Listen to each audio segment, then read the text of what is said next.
mean Hey, by the now? way, on a personal note, nothing about you personally, like, is in any like specific information. But I mean, rate yourself. Um, I'd say yes if she asked me out. What would you? I mean, that's half the reason her channel grew in the first place. So but I'm not gonna lie, she's really pretty. Like what the hell? Like fuck. All right, Yeah, I think but we're live. So but the reason why I wanted to debate Roosh V is because he was debating all these women, and the thing is, there are clearly some women like I think Anna Kasparian or Jacqueline Glenn who clearly are popular because of their because only because of their looks. Like they aren't very smart when you actually get down to it. I've completely I used to make content that was very ad hominem, and now I'm starting to get away from that because I'm like I don't want to be an asshole, but at the same I time I mean, still will say that sometimes it's Jacqueline Glenn. necessary to be an asshole, though. Well, if someone, it depends on what, but I was kind of always like saying like, yeah, this bitch is so stupid, even though, and I don't like that. I want to be more objective. I want to be, the thing is, I want to debate Rushvi because the thing is, Lauren Southern, who I am a fan of, and also a few of the other women who are on this stream, on the Warski stream, he specifically was telling them, I will not even talk to you. I don't even want to have a conversation. They're saying, look, here's what we've done. Here's the objective work we've done. Take away our gender and just look at that. Because I understand, yes, they are willing to admit that because they're women, it might make it easier for people to want to watch them. But at the Mhm. same time, they were saying, look, if you completely ignore Lauren's face and you just talk about her work in South Africa, or you look at like Annika was another woman in the chat, and she was an older woman, but she was still kind of pretty. But she was trying to say, look, for the first 4 years, I didn't even show my face. I used other people's Mhm. voices, I think she said. And here's why. And I got really, really popular after a long period of time. I avoided using my beauty. I wanted to Right. debate him because I think he was unable to separate the arts from the artist. And yeah, there are some women out there who are clearly getting on their looks, but I mean, Lauren, I actually was going to make a few videos about her when she was still a libertarian, but I thought she went more conservative. I don't think it would be fair. But I Mhm. just said, like, Roosh, come on, dude. There's a big difference between someone like Lauren, who is actually going out into the world, talking to people, getting real footage, risking her life, and someone like Jacqueline who says, look, guys, I got a boo job. You know, Right, right. I mean, by the way, in regards to sort of the intellectual superiority of Anna Kasparian, I just saw a video where she basically was asking, why would you want to make your crops resistant to herbicide? I.e., the stuff that kill, like what kills plants. Like, why would you want to make your crops resistant to that? Why would Monsanto want to make their crops resistant to that? I'm just like, oh no. stupid are you, right? Well, I I mean, and like I could understand if she was trying to say, why would you want to spray pesticides on your food in the first place?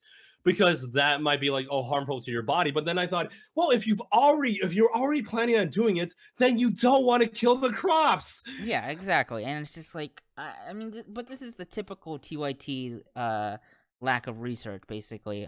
Research, oh, believe me, they do so much research. They like Oh, 40 chests. They like they go into every single dimension. They teleport through time. There's like just this holy grail of Cenk Uyghur wisdom that just oozes out of every pore in his body, and he just has to yell it at you. You know what I mean?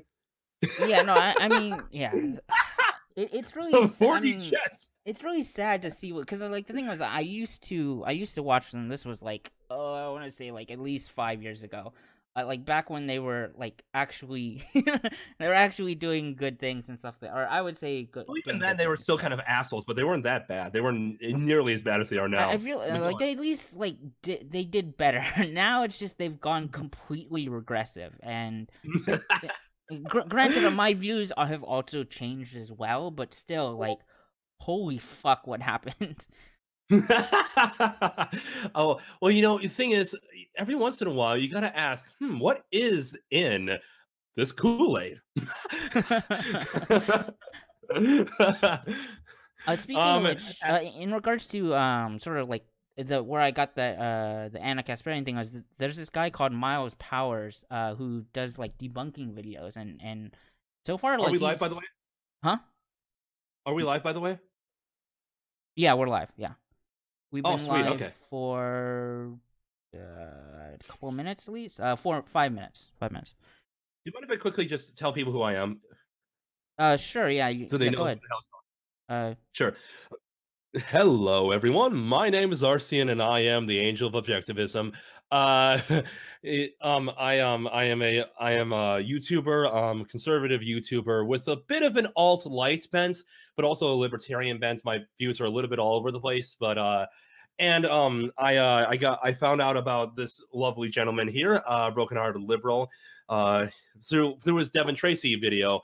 And so I really want to get into touch with him because I thought he had a lot of smart ideas. Plus, I also thought it would be good to kind of talk with people with smaller channels like myself, because I thought, Machiavelli even talked about how don't strengthen your enemies, strengthen your allies. And, he referred to like when I believe it was like I believe it was the Pope who was he brought him into, I think, France, even though he should have helped out the smaller Italian states secure his victory and whatever. I can't remember. I think it was Caesar Borgia. But yeah, I thought, it'd be great to. I'm a little sick of the fact that there are the YouTube elites and then there are us, and I thought it would be a good idea to start up with maybe a smaller community of different ideas that may be just as valid, even if not more valid. But get some other ideas that maybe people don't know about as much. Get a little networking going. And I also thought he had a really good takedown on Devin Tracy and how Devin Tracy seemed to kind of just turn on his microphone, watch the video, and make shit up as he goes. So thank you guys for having me. Thank you guys for having me. yeah. And I'm broken hearted liberal. You're watching my videos, so you probably know who I am. Left leaning centrist, more or less. And I mean, I guess we can, because you talked a little bit about wanting to talk about sort of the best way to go forward, I guess, to the future, right? Yeah, yeah, like as in like the Western world, like how should we make the West function without becoming a new version of Fallout, right? Right, right. And Yeah, I mean, I think generally, like, mainly is sort of like what we're doing now is like, I mean, you're generally more conservative, I'm generally more liberal, but the thing is, like, we're not gonna try to kill each other over like some, some stupid whatever, some political issue. Basically, like, basically, we need to have people who are willing to invest in society, basically, instead of the people like the communists or sort of the alt white or whatever, however you want to call them, yeah. who And want to just like check out. I actually feel kind of bad for the alt-right a little bit in general, not just the alt-white, but the alt-right, because when you have a loosely defined group, it's kind of hard to have standards. You know what I mean? Yeah, and I would say they're still relatively small because I mean, even the Unite the Right thing was like I think 1,000 people, if that. Yeah. It's like, And unfortunately, it was organized by people that oftentimes right-wing people don't want to be with. yeah, You yeah, know, yeah. I think that they should have done it over something that we can all say this is universally a right-wing. You know what I mean? Mhm. Instead of like, because I think there should be a little bit of infighting to get rid of the bullshit. Otherwise, if we're just all sheep walking blindly off of a cliff, I mean that's not a good thing. No, yeah, there definitely needs to be a little bit of back and forth, and just just to keep people on their toes, if anything. Yeah. And also I wanted to ask you about Britain because Britain's a great example of what I'm really afraid could happen to the West. Did you hear about Brittany Pettibone and Martin Sellner getting detained and shit? Brittany She's Pettibone. an independent journalist and part of the I think I Generation Identity group in Europe. was she with Um, she was co-hosting with Tara who? McCarthy. Tara Tara, yeah, McCarthy. Tara. I think Tara McCarthy. Yeah, I Yeah, think she they that. split, but now she. Yeah, I've seen I haven't really seen a They- lot of her, but I know of her and stuff like that. Yeah. She's dating Martin Sellner, who's the leader of the Generation Identity group. You know that group? It's Again, I've heard of it, but I haven't like dug really deep into into It's all that. right. It's all right. They got detained in Britain, even though like Brittany's American, Martin's German, and so they met in Europe. And they were going to give a speech at a certain area where Karl Marx had spoke, Adam Smith, a whole bunch of intellectuals of all different types in a specific area of a park in Britain that's going to consider the free speech bastion. And even legally, I think you're supposed to be allowed to say whatever you want as long as you organize ahead of time. And once they got off the plane in London, they were immediately detained. And the thing is, I think you know that like Europe is starting to get really super censored, right? I mean, yeah, I mean, the this reminds me a little bit of I think it was two Chinese or maybe Japanese tourists in Germany. They did like a Sig Heil or whatever in front of like A joke, right? It was yeah, completely a or joke. some shit like that, and they basically they got arrested, and I don't know what happened after that, but like the fact that they get arrested for what's probably not serious because they're Just a bunch of Asians, stupid kids being fun, having fun, right? yeah, and it's or just to be trolly or provocative and stuff like that. It's like you bring you make yourself look bad by essentially like like looking at everything like a ham or everything like a nail and being the hammer and just nail knocking every nail down. It is not a good look. Well, not only that, but how long do you think it is? Because already Britain doesn't allow too much gun rights, and then you think about it. Okay, they don't allow gun rights. Now they're taking away more and more freedom of speech, and eventually, are we really going to have Britain be 1984? Because the movie V for Vendetta was, set in Britain. I was like, okay, that's cool. But now it almost seems like that's going to be the like a modern day V for Vendetta. Like not just like, oh, we're doing things that are parallel. No, I actually think at some point, when do we actually say it is a legitimate police state? I mean, we're not even just talking about guns, but in regards to maybe it's not the UK, but one of the Scandinavian countries. I want to say probably Sweden, but Yes. also in Britain, I've heard some stories as well. Is literally pepper spray is illegal. It's just Jesus Christ! it's like What if they also outlaw like jujitsu? Like you cannot learn jujitsu because you might hurt well, someone. you're a deadly weapon, obviously. Yeah, seriously. You're classified. What is it? The lethal weapon. You're classified as a lethal weapon, and therefore, I guess you should be locked up. I don't know. Yeah. But Quick! John Claude Van Damme's here. Arrest him. He's carrying a lethal weapon. What is his weapon? His arms. or just wait. You know what I should do? I should go to Britain if they ever do that and say, guys, I think you're gonna have to castrate me. My dick is a lethal weapon. Have you seen there's a movie called Demolition Man. Have you seen this? Oh, that movie's awesome. Yes, I love that movie. It has Go some ahead. great political. I mean, because it's like it's like you get rid of all these all these quote dangers, and then just everybody is just completely unprepared for anything else. And they're neutered, and also you see that there's an agenda. Like there's clearly corruption, and people are not able to even live a happy life because all those restrictions come by giving someone power without responsibility. And this is why I had a bit of an argument with James Allups. Also, I call him Allups. I don't know.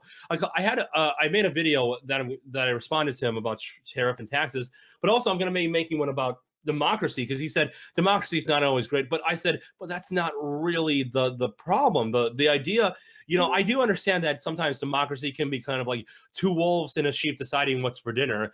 But with that being said, the reason why we have democracy is not because we want everything voted on. We don't want it to be voted on. Should we allow him to keep his house? I mean, we're a republic too, for that matter. Yeah, exactly. But it's not all about that. It's about the idea that if we don't vote for our leaders and we have a technocracy, what about the fact that our leaders are greedy, and if they hurt people, now we don't have a system to remove them? It's not, I don't want democracy to solve everything. I don't want democracy to do everything, but I think we need to realize just because you don't want democracy in everything doesn't mean you want the ability to tell someone that our leaders will not be democratically chosen, because if they're not, what if they hurt everyone? What if they hurt minorities? Like, what if they hurt the majority? Sure, the majority may screw over the minority from time to time, but if you have a cap on it, like the Constitution, if you have rules saying you cannot vote on this because this is not your rights, this is not something you should have the right to vote on in the first place.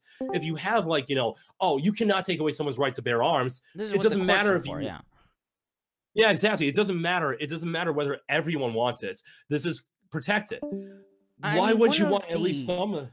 One of the things, I mean, because this is, I've seen a couple of quotes from James Alsop in regards to like democracy being, being problems and stuff like that, and of course Richard Spencer is just straight up like wants an aristocracy in his fucking, what was the term? His Is like the ethnos intellectual war, the uh, technocracy, I think it's called. I think it's where like the I don't person think is it's considered. technocracy. He not technocracy. I think is a little bit different, but he was like scholar warriors or whatever. Some poetic bullshit, and it's just like Governor Sargon, will you please step up to the stage? no, I would. I mean, obviously, Sargon would probably get gassed, but so. But the thing is, it's like basically they want to go back to like a literal aristocracy, and it's like you don't. I mean, obviously, see the problem with this is like these people who advocate for all this is they think they're going to be the ones in charge.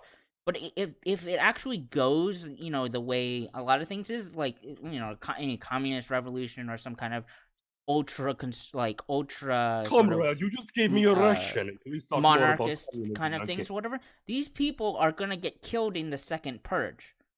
Oh my god, absolutely. Oh, can I add on something to that? Go ahead. Okay, so one of the things I also want to say is that it's not just about that; it's also about the idea that when it comes to these people, I understood one of James Allsup's points was that we should have people who are more invested in our country voting. But I thought, first off, what if we got rid of the welfare states? If we got rid of that, everyone who votes will know that if they don't vote for something that works, they're going to be without happiness. They're going to be without a job. Like if we got rid of the welfare state and we said you cannot, if we made a law preventing a certain amount of welfare no matter what, like if we put in a constitutional amendment that says you cannot point a gun at someone and say give other people your money, which would be probably a good thing, then all of a sudden people are going to vote for things that would help the economy and help everyone, because they do have a stake in the idea that if it fails, it's going to be bad. Or like me, I'm a legal immigrant to the US. I have never hid from the government. I was brought to this country by American parents. I'm completely naturalized. I've obeyed all the laws. I'm not undocumented. I don't receive DACA. With that being said, what if also we closed our borders and we kicked everyone else out who was illegally here, who does not want to become a citizen? Then yes, we will have the people voting be invested in the stuff, and they will want to go ahead and investigate. But does that mean we don't want these people who now have said investment to not be allowed to decide their leaders? That doesn't make any sense to me. It doesn't make any sense to say, well, a lot of our voting demographic is uninformed. So the hell what? It's still going to affect them. It's still going to infringe or uphold their natural rights depending on who they vote for. Why shouldn't they have a say in what affects them, right? I mean, the thing is, like, in regards to sort of this point of, like, oh, people are uninformed, like, generally, like, sure, you can kind of say that, but I mean, but at the same time, people instinctively will realize that they're being screwed over. Like, just like, at certain levels that, I think a lot of people understand when they're getting screwed over, when things are bad. They understand things aren't going the right way, and then they'll vote accordingly. So, I mean, it's not like, granted, like, it's better to be informed, sure. But, I mean, I think also people still have this sort of instinctual response to, like, their surroundings, basically.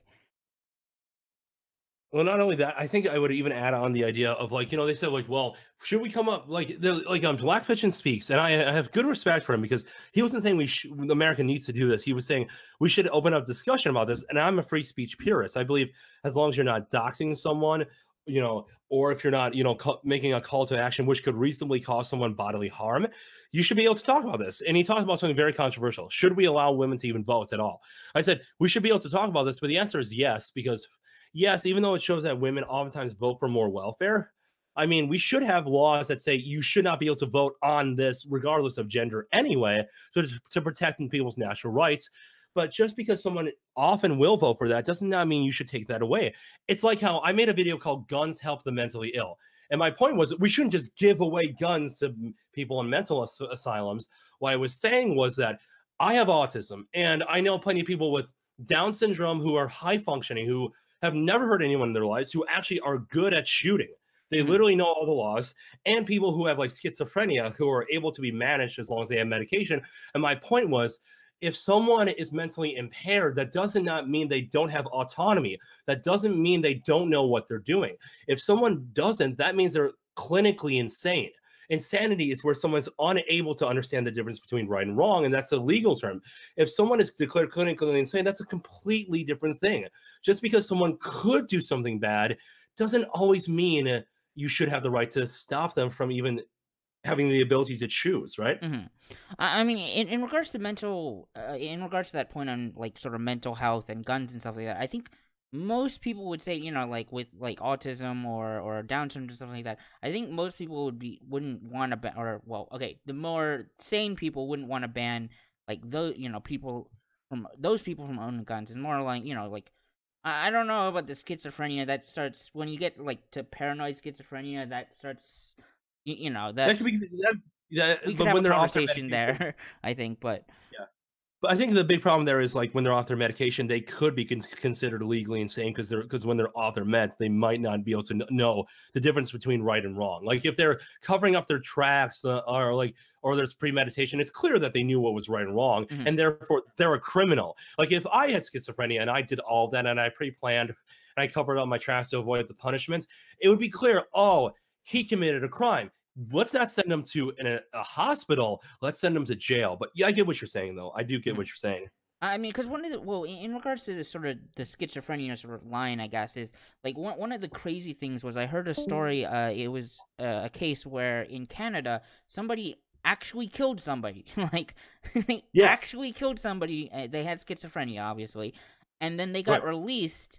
And then the court was like, "No, we're not gonna have anybody, check up on him, make sure he's seeing, taking his meds." I'm just like, Yeah. uh, no, that's not what I'm not willing to do that. No, we Well, need to there's at two the big. very least make sure they're taking their meds if they get let out at all. Yeah, well, not only that. Oh, you said I saw an update pop on my channel. It just says like talking and with Jeremy Summers, and that's fine if you say my real name, because people my name's already Oh, I public. can change it. I can change No the. worries. Why would you put it in parentheses Arcion? Because I Okay, want can people to you know my paste that into the thing just so I don't misspell it into yeah, the messages? It's pretty easy to spell. It's A R C Arcion. N Arcion. I O N. Okay, got it. Arcion. Yeah. And don't worry. It's the only reason I say that is not because I'm against people having my name out there because my name already is. It's just that I kind of like how Sargon is sometimes known as Carl, and you can go between either one. Mm-hmm. Yeah, I Yeah. kind of like that. I mean, I think it's like I sure, sure. Yeah, I mean that was the name that I saw at least, so that's why I Let me see if I can That's change fine. it. That's right. Yeah, but I think we both understand that, that like clearly there's two big red flags that came up with that whole Canada case. Number one, okay, let's say that this person was not responsible. Let's say, oh, you didn't hold him responsible because he was, insane. Okay. Um, how did he get insane? Was it temporary insanity? Because if it's not, you still don't have to release him to the public. You could just say, like, oh, we're not going to send him to jail for punishment because he didn't even know he did something wrong in the first place. But how about we put him in an asylum where he's no longer a harm to everyone else? Secondly, yeah, why the hell didn't they check up on him? That may be a good idea. Yeah, yeah. I mean, That really does. it's kind of along the lines of like, yeah, they couldn't help themselves because they were insane, sure, but that they couldn't help themselves, which is a problem. Like, Yeah. You're not punishing them by putting them in an asylum. You're protecting other people, right? yes, yes. Yeah, and that's another reason why Anarcho-Capitalism could never work. What do you do with the insane people who can't help it?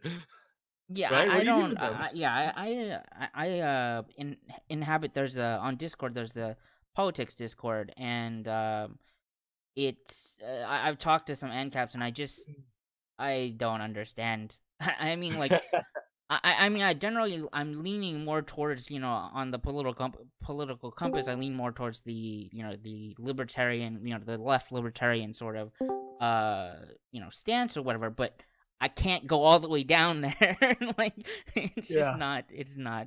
It just You doesn't can't work. sniff you can't sniff that muff cabbage. You can't do that. It's just too No. hard. I mean, because one thing is it's just like what I don't understand is like essentially it's the I read this sort of I didn't delve deep into it, but it was this theory called anarcho-statism, and Mhm. basically it was sort of Wait, the what? Okay. So it's more of like a description of progression of events. There are some people who have used it as a satire, but in regards to like this is more, I guess, the quote intellectual part term, I guess, was Yeah. essentially like anarchism is merely a transition state between states, essentially. Um, Oh.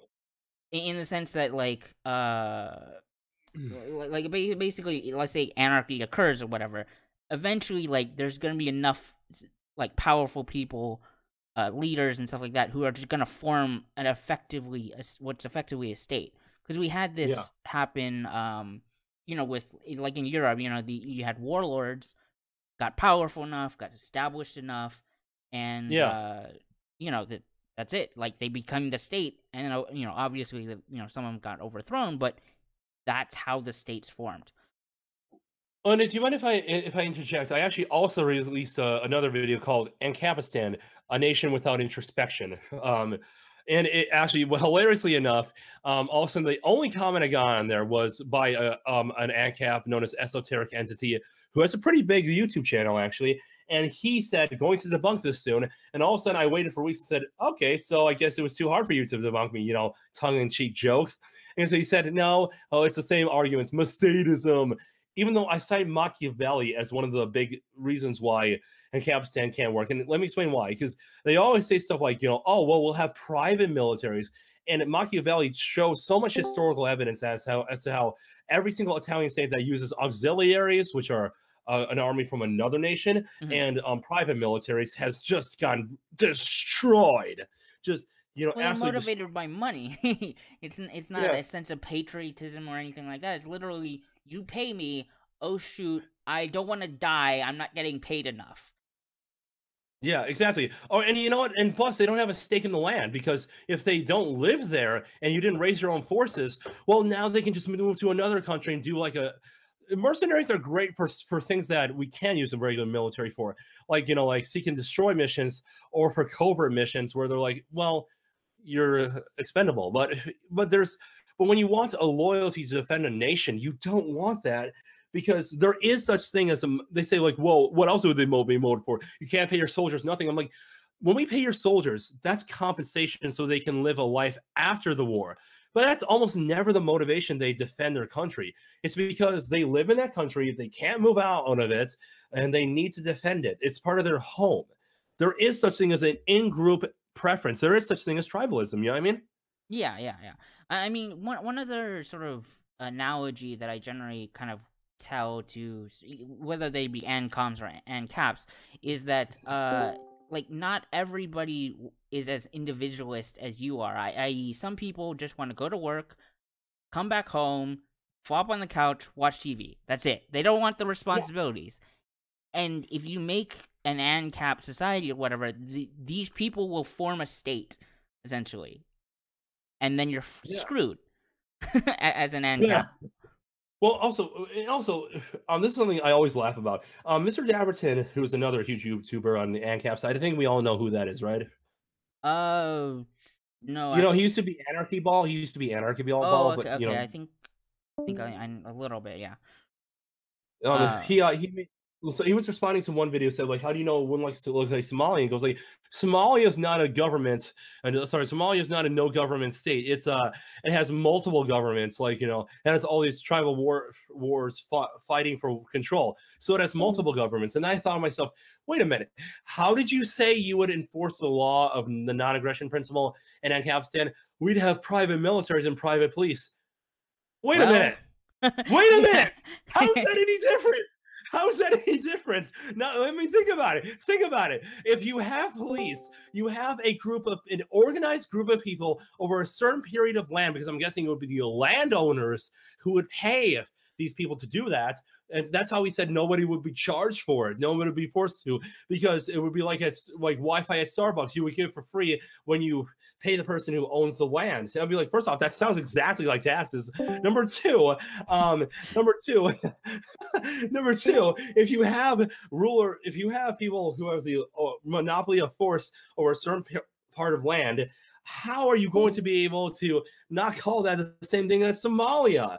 If not more organized, that's clearly states. What the hell? I mean, How you is know, that the possible? obvious, the quote ANCAP response to that would be basically, oh, but most people don't want to kill other people and all this other stuff, and they're gonna work it out through courts and stuff like that. It's like, you don't understand. The only reason why people aren't really tribal now is because there's the state protect, like keeping things down, like making sure the militia And, well, groups and stuff like that don't go kill each other, making sure they don't get too frisky and stuff like that. It keeps the peace, basically. Once things get yeah. hard and stuff like that, people turn tribal and then they kill each other. Yeah, and how would that not be a state in and of itself? Am I right? How would that Yeah, not be a well, state, yeah. right? But I mean, again, it's like in regards to as long as whenever these warlords become established, then they start forming a state, and then they start a line of some, like I'm king or fiefdom or whatever, and then it becomes a state. Well, Doesn't matter. not only that, I made the point. I made the point that if they did even come close to it, since we're talking about like how like oh, it would be private militaries, and private militaries would private police would work on the land that's owned by let's say Dave. Dave owns this huge part of land, and now if you want to come his land, you have to like give value, you have to give money, but you can buy stuff from him, and when you come on his land, you're allowed to do what you want. Well, with that being said, if he has all that stuff, wouldn't that just be monarchy? Didn't you just make Dave king of Daveland? Didn't you just do that? I mean, basically, I said in one part of my video, I said, can we make Ancapistan happen? Because it sounds like the logical conclusion would be you now have Game of Thrones, but with guns. And that sounds amazing. I mean, it very well might actually happen because there's I think it's basically not Elon Musk, but apparently one of the other founders of PayPal. He's like building his ANCAP or very much more libertarian than probably you're saying, but along those like an island in the Pacific, artificial whatever, and like literally Bioshock references just all across the. Oh Like, yeah, but Bioshock was minarchist. It wasn't even ANCAP. well, I mean, initially, at least from what I know in the history, like I think it technically was sort of, anarchist, but it very quick. Andrew Ryan very quickly was like, oh, there's these people who are like, it's so They don't love our parasites society. and They don't want to socialists or behave. whatever. Oh, I need to form like a military and crush them, and it's like, well, now you really don't have ANCAP paradise anymore. Well, that's obviously because of the fact that what if there are criminals? Because here's the thing. Here's the thing. A lot of people say, well, you're allowed to shoot them. Yeah, but what if they break into your house and you do try to kill them? You have guns, and which I think would be safer if everyone had a gun. But what if they kill you successfully? What if they're a better shot than you? They win. They take your stuff. Where's the deterrence for the idea that afterward they won't get arrested, that they'll get arrested after that's all done?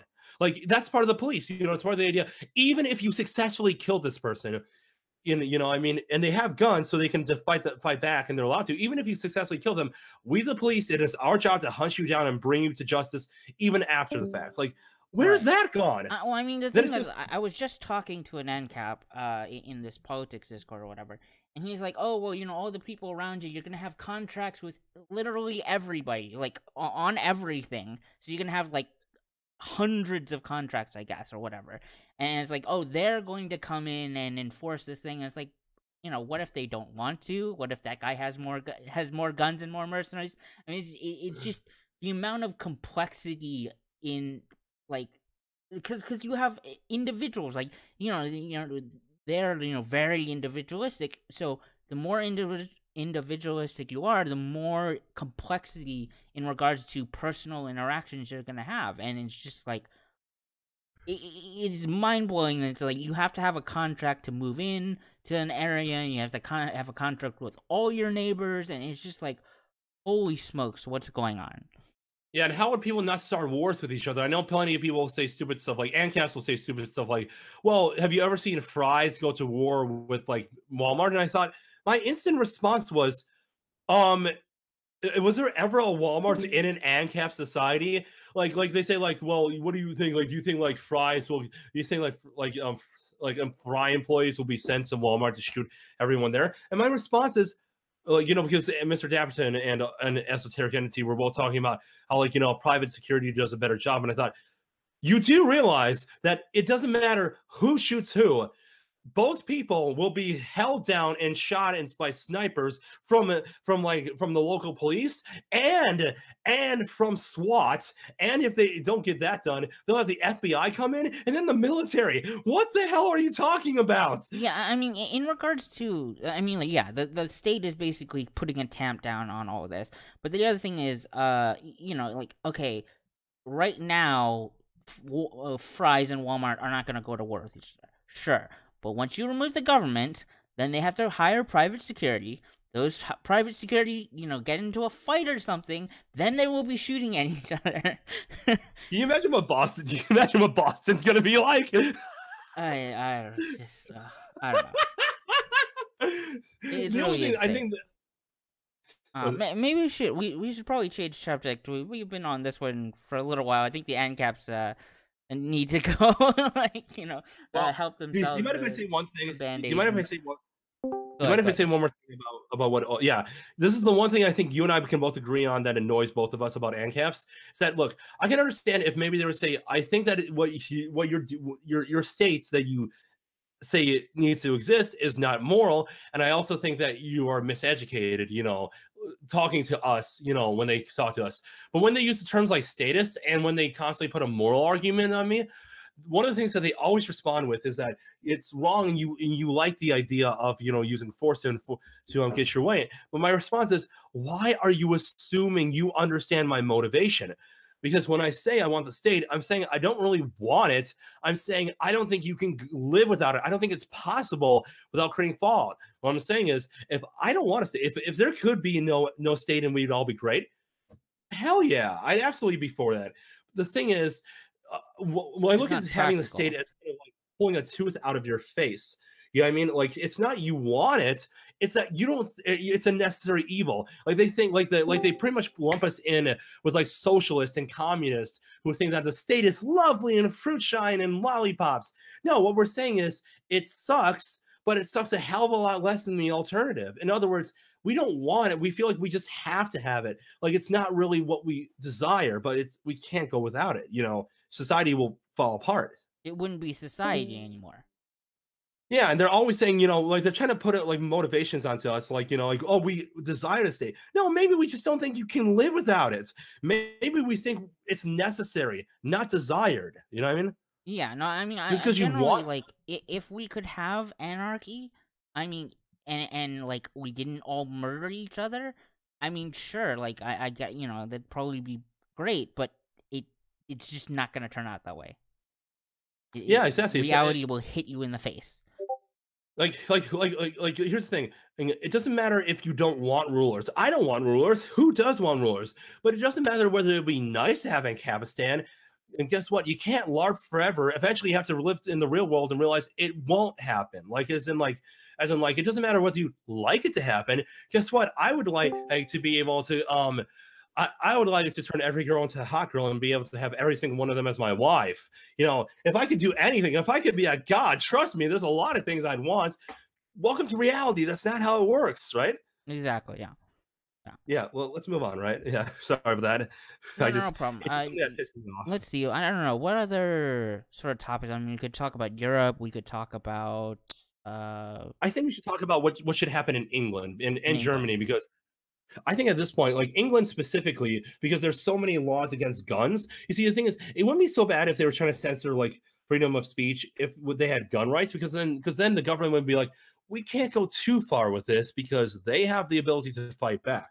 Mm-hmm. But they don't have the ability to fight back. So now the government can pretty much, take away more and more free speech until saying, "Hi, you look nice today," can get you like death. You know what I mean? Like, right. In regards to, I'm not sure. In regards to England, there just has to be pretty much a change in mindset, basically. I mean, that's pretty much the only way that's going to happen. Outside of some outside influence coming in and like dictating or something like that. It has to be, the people have to want to change, and I think, Brexit happened, and they're getting away from the EU, which again, is like, as far as I've heard, it's undemocratic in the sense that this council can dictate certain, propose laws essentially, and then the assembly votes on it or whatever, and it's like, that's not And really completely ignore the democratic. rights and completely ignore the rights and sovereignty of the nation itself too.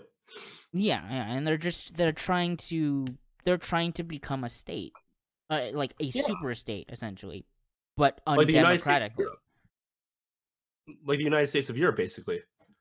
I mean, well, even worse, in the sense that, like, people aren't really voting for the people making the rules.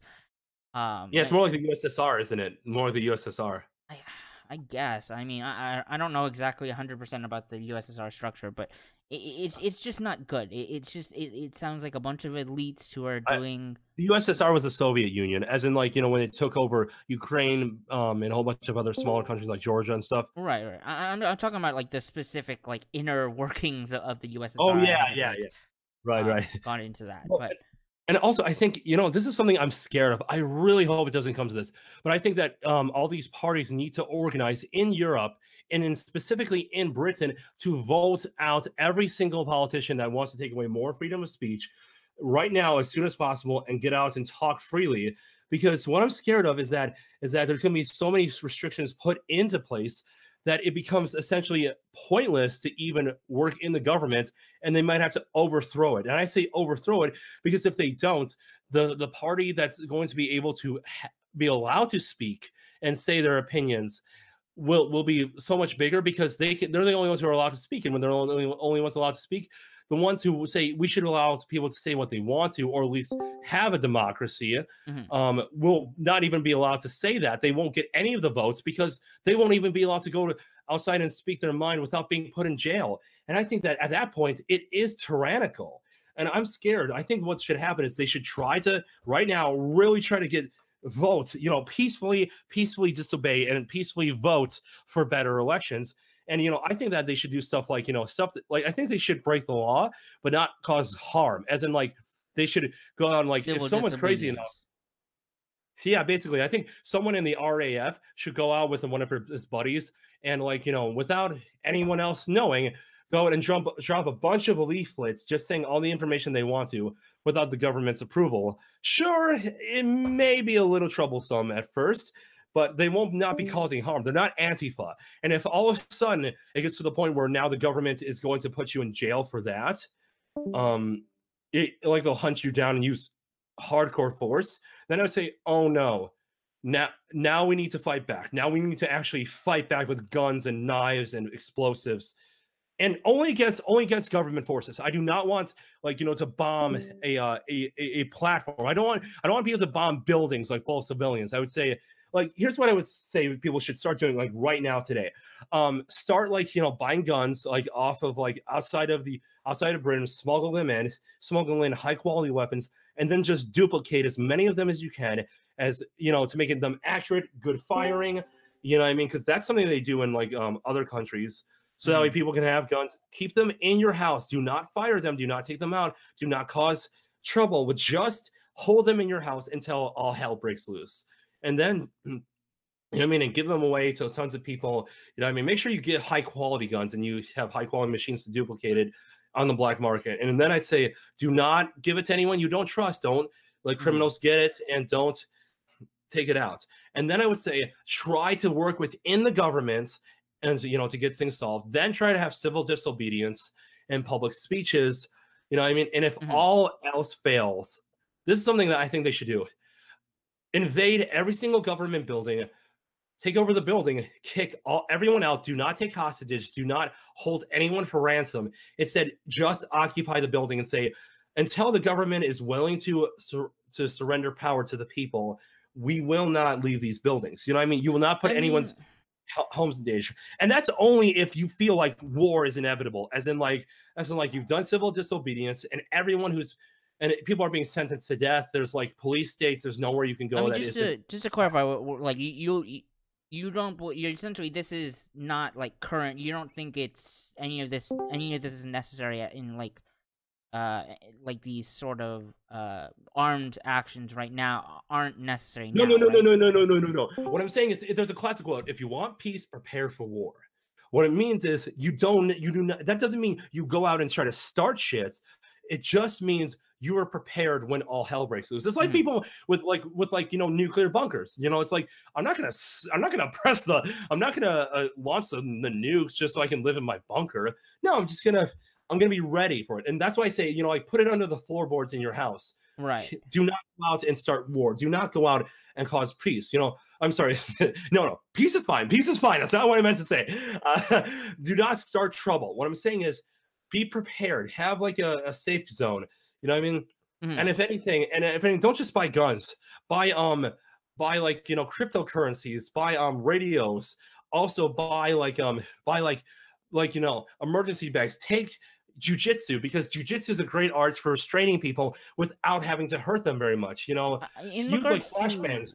to Use you like I'm sorry, I just got to finish the sentence. Use like like medical kits. What I mean, in case anyone's hurt. In Mhm. other words, what I'm saying is, just be prepared for all hell, but don't start anything. Don't be the ones to fire the first shot. Let the government do that, but then react. You know what I mean? I mean, the thing is, Prepare. in regards to like the taking over a government building thing, I feel like that is a little counterproductive because I'm sure you've heard of it was like the Oregon Yeah. like the wildlife thing, and it's like I feel essentially like that's not really going to work. I feel like I mean essentially like right, that was when the government just it's like tensions are low. If you do that when tensions are high, you're all gonna get killed. Yeah, If but you try but to the take over a government will government listen to that building. live TV, and then they'll have no control over the people, because the people will say, "Well, fuck it, I'm gonna get killed anyway. Might as well let it be where, if the only people who are gonna be alive after it's done are all the police who shot me, well, guess what? You can rule yourselves, assholes. I would rather be dead." You know what I mean? Well, Like, I'm just saying in along the lines of like, don't go. I wouldn't do that be in the smart. hopes of trying to change things because like the government will come in with force and it's not going to be pretty. Oh If you yeah, want to like martyr Waco, yourself or Waco, something like that, Texas, okay, but just make sure that you understand that that's gonna happen. like Waco, Texas. Uh, well, I mean Although Waco, it was that's a kind of whole can of interesting, worms, but because it was kind of interesting that Waco, clearly they did break the law. You never knew what was happening there. But even then, the people, like I said, it should be civil disobedience first. And if all of a sudden people are sentenced to life sentences, then I think a lot of people realize, okay, we're screwed. And plus, also, I'd suggest reading the 48 Laws of Power by Robert Greene. And what he talks about is how, conceal your intentions first off, so that way your enemy cannot anticipate what you do. But also, make sure to be smart about when you go to fight a war and when you don't. You know what I mean? mhm. If there can be alterations, if there can be alternate solutions that are much less deadly, do that. I'm not saying, like I said, never fire the first shot, but clearly, if it gets too tyrannical, there's only so far. Like, you either, at that point, it's do or die. It's either Right. you fight, you attack, or you've just given up all your freedoms.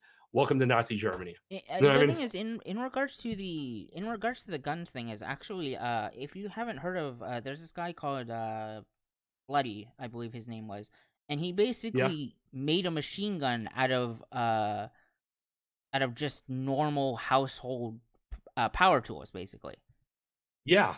Uh, If you it, have a Yeah, it's go ahead. called the Luddy gun or whatever, and he literally just made a 9 millimeter machine gun as sort of a political protest against this. And so I mean, the thing is, like, if these things are necessary, like that's one of the things. Like in regards to gun control, I generally am more for pro gun. That's where I definitely break more lines with sort of the left or whatnot. I'm more pro gun in the sense that it's just like you see, it's like with again with like the bump stock thing. It's like to a certain degree, like there are just ways to like what was it? There was a certain Anyway, there's a rifle, way to just and it was modify literally his just rifle. a string that essentially turned it into a automatic weapon, basically a piece of Yeah, string. yeah. And not only that, I think that one of the best things people could do if they want to really defend themselves is learn about basic power tools. You know, what I mean, like you said, learn about basic electronics and basic mechanics, and and also learn these things. But yeah, like you said, it's ridiculous to think that first off people say, well, but what if, but like people say, like when people come back with the argument, well, even if they don't have guns, they'll use like a truck. The left's response is always, yeah, but they won't be able to use guns. Guns are a killing machine. My immediate response is that that's only assuming they couldn't create them. Are you honestly telling me that someone couldn't take, like you said, like power tools in your house, a few pieces of cylinder metal, hollow it out, modify it, and make a gun on their own? There are literally people in the Philippines who actually make fake guns. They literally do that. They have one model gun and they just replicate it by hand, Hmm. and they work too. I Like, mean, by the way, this was Letty used a just a normal piece of like tubing or whatever for the rifle. But I mean, like if you really like, basically because he wanted to make it so it's like completely just household tools or whatnot. But if he rifled the barrel, it'd be a lot more accurate and all these other things. And but that wouldn't be if hard, would it? That wouldn't be hard. yeah, I mean, you just need that one piece of machinery, and then the rest is going to be essentially good because. But anyways, That's like the guns are not the same thing as like a car. A car is clearly hard to hard to replicate. A car is like all sorts of smart machines. But a gun, I mean, what I mean, even if the government is the only one who has guns, what if people said, "Fuck it, I'll literally just make a Civil War gun."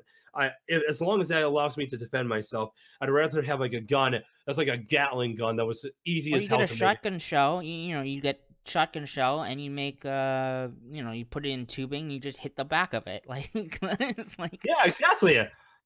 Yeah, I mean, there's so many things. And are you telling me that also all the engineers who are pro gun will never be able to figure something out with basic tools? Are you telling me that's going to be the case? Now we can't have engineers that are not employed by the government because someone somewhere may be able to make a gun, which, by the way, absolutely could happen. I mean, I right? mean, yeah. I mean, in regards to there's 3D printing where they're starting to get to the point where most of it is plastic. You just or even single. Some of them are just single fire guns. Like, or I guess maybe two. Couple of rounds or whatever, and it's completely 3D printed. Yeah, exactly. Oh, and by the way, you want to know? I know exactly how I could assassinate someone today without ever being caught. Like, let's say if I want to create a rifle, as long as I did my research enough and I really like stuck it out and I was like very careful on how I used every tool, I could take all sorts of pieces out of my house and just go somewhere. I could hire one person just to drive me, and like I could get in the back of his pickup with a little bit of seal over it, drive to the location, like like where I'm going to be sitting, where there's no one there. I could walk out Mm. myself.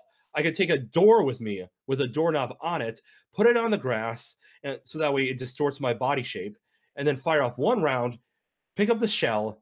I mean, let's say like I use like an incendiary round, which explodes to make sure that if I hit him anywhere near the head, he's done. Like whoever I'm trying to get, he's done. Pick up the thing, run with it, call the guy to meet me at the location. So there's no reason why is that guy standing out there? No, he'll meet me at a rendezvous point. I'll get in the back of his truck and I'll tell him just drive normally, and then he'll just drop me off at my house. The police will never suspect him because he was driving normally. Nobody saw anything. And Well, I then all of a sudden, mean, one of the I mean, in regards to that, you mentioned an incendiary round though, but I mean, I think most that'd have to be a pretty big round though, right? it would, but the thing is, if you do it, if you do your research and all you gotta do is make sure that the incendiary part doesn't explode until impact. As long as you do that, you won't have to worry too much about the ideas. And how even if I don't use an incendiary round, I could still get the guy. You know what I mean? I could still get the Mm. guy. Like how hard is it really to make a sniper scope? If you have like months ahead of time that you could be, there's like no time limits on this thing. As long as you're just going to do whatever the hell you feel like, you can wait months ahead of time. And if it's just like one politician who took away my gun rights, boom, one bullet to the head, done. And all of a sudden, there's no way to prove it. I take apart the gun, I make it into like a freaking, I don't know, lawnmower piece and another piece, and so I just burn all the wood, and on the staff, I mean, in a Hmm. fire, and then I put all the other pieces back together and I clean them all. What are you gonna see in my house, right? Well, What are you I gonna do? mean, okay, I'm not sure. I'm not sure on all those chain events. Like I think there are certain points where you would get caught. But I mean, Like the guy who drove me, right? or I mean, not just that, but you have witnesses and all kinds of stuff like that. I mean, and also it's like we're talking. I generally don't want to be talking about assassinating politicians. Just I mean, I don't think, you no, know. I don't, I'm not advocating it. I'm definitely not advocating it. I'm saying if these people just believe that taking away all gun rights will keep anyone from ever being hurt ever, that's stupid. There's so many things that could go wrong. Go on. What do you say? Right. I mean, I think. I mean, okay. There's certain points that it is stupid, but I mean, these people. I mean, unfortunately, the way it is like the road to hell is paved with good Paved with intentions good and stuff like that. intentions. Yeah. And stuff like that. I mean, granted, it's much better to. I mean, because the hypocritical part is a lot of these people are protected by bodyguards with guns. Yeah, exactly. And that was definitely one of another point along the line of me sort of changing my views on this. It's just like they are surrounded with guns, but they don't want you. They don't want you to just be able to protect yourself with Yeah. with a gun. And it's just like, well, that's kind of hypocritical. It really is. Yeah, exactly. That just doesn't it just doesn't make sense. It doesn't make a whole lot of sense. The thing is, I'm not like saying you should just hand a child a gun. If I'm saying, one of the biggest problems is that, like in the inner city, so few people buy guns unless they're illegal anyway. So why, so then there is no way of tracking them. There is no way to know who they are when they commit a crime. Mhm. So that's something that people forget about all the time. Right, right. I mean, in regards to that, is also like generally,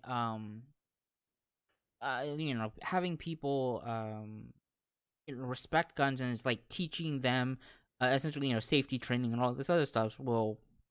I don't know if it'll work in the inner cities, but in sort of gang areas and stuff like that. That's sort of another. That's a whole nother Yeah. thing. But I mean, essentially, Yeah, but if you move to a gang neighborhood, you probably should want to own a gun, right? yeah, yeah. Yeah. Yeah, I mean, like that should be all right. I do get what you're saying though, and I think that what would you say about this? Like, that the reason why we have guns in the first place is an equalizer. In You don't regards to the know government, in regards to everyone. I mean, what about like a tiny little woman? I mean, versus like a 6'4" monster on steroids, right? right? Yeah. I mean, that's generally that there was that reminds me specifically of a video where I think there was like sexual assault or rape on campus, and there was a bunch of people who were with signs and we need to stop sexual assault and all this other stuff. And this one woman, like, or one student or whatever, came up and was like, what about gun rights? What about gun control? Wait, sorry. I think. I think they might have been actually advocating for like no guns on campus or something like that. And then this woman came up to them and was like, what about my friend who got raped? Like, what if she had a gun to defend herself? And the sign holders like just started screaming at them or whatever, and just completely lost it because she was right. Like it's like if she Yeah, could defend exactly. herself, Yeah. she might not have been Yeah. raped.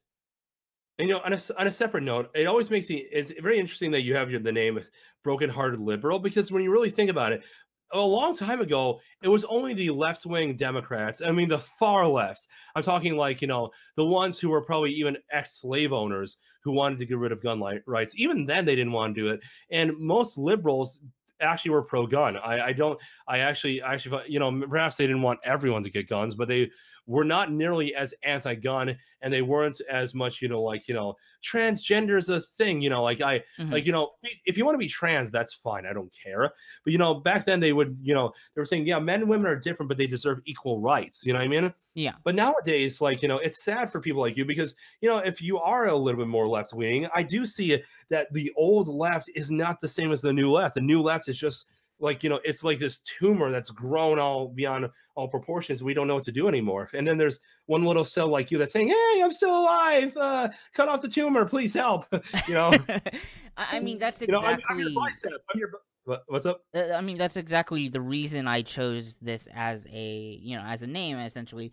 And my catchphrase is basically a moderate liberal watching the left drive itself off a cliff, because that's what I feel like is Yeah. going on. It's like, and I'm in the car. Like, I don't want the car to go off the cliff, but we're going there, and it's just like, I don't know. I mean, things are sort of turning around in the sense that I think the far left is sort of, I mean, just it's collapsing under the weight of its own Stupidity. inconsistencies and hypocrisies, because like they're trying to do double standards, and it just, people don't stand for that shit. They don't. And you know what? Did you hear about the whole Facebook pedophilia incident? Oh, the questionnaire thing. Yeah. Oh, oof. I don't even. I mean, the thing is, out of that entire situation, you have to realize somebody somewhere greenlit that question. Yeah, exactly.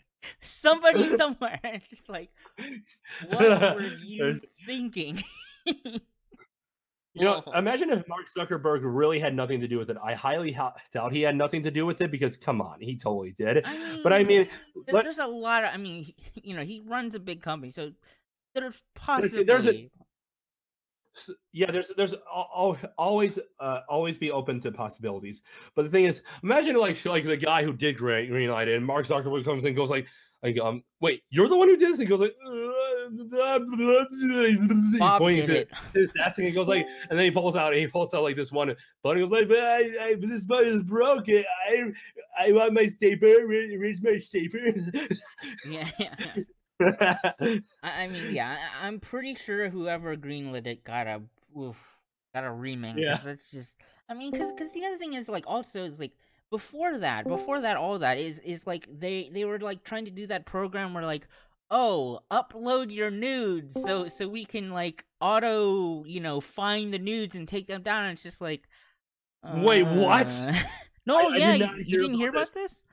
No, you need to tell me right now. Okay, so Facebook was like, all right, so like we're trying to tamp down on revenge porn or whatever and stuff like that. And so their solution to that was, oh, we're going to have our AI or whatever search through all the messages and or posts and stuff like that. And we're gonna like auto, like how Snapchat like identifies faces and stuff like that. So in order to have those taken down, then you have to upload your nudes that are being circulated. And it's just like, well, some of these are underage, Facebook.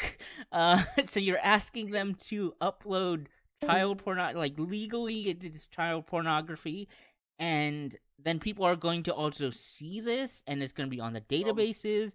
And not to mention, like, this was like 10 years ago or whatever. But like Facebook also was like, oh, even though you delete some of your pictures and messages, we keep them for a while. Oh yeah. And it's just like, I mean, do you think that was a council of all men that decided this? I don't know. I don't know, but Facebook's supposed to be diverse and what butterflies and shit, and what I don't know. Maybe a bunch of horny old cougars looking to see something interesting.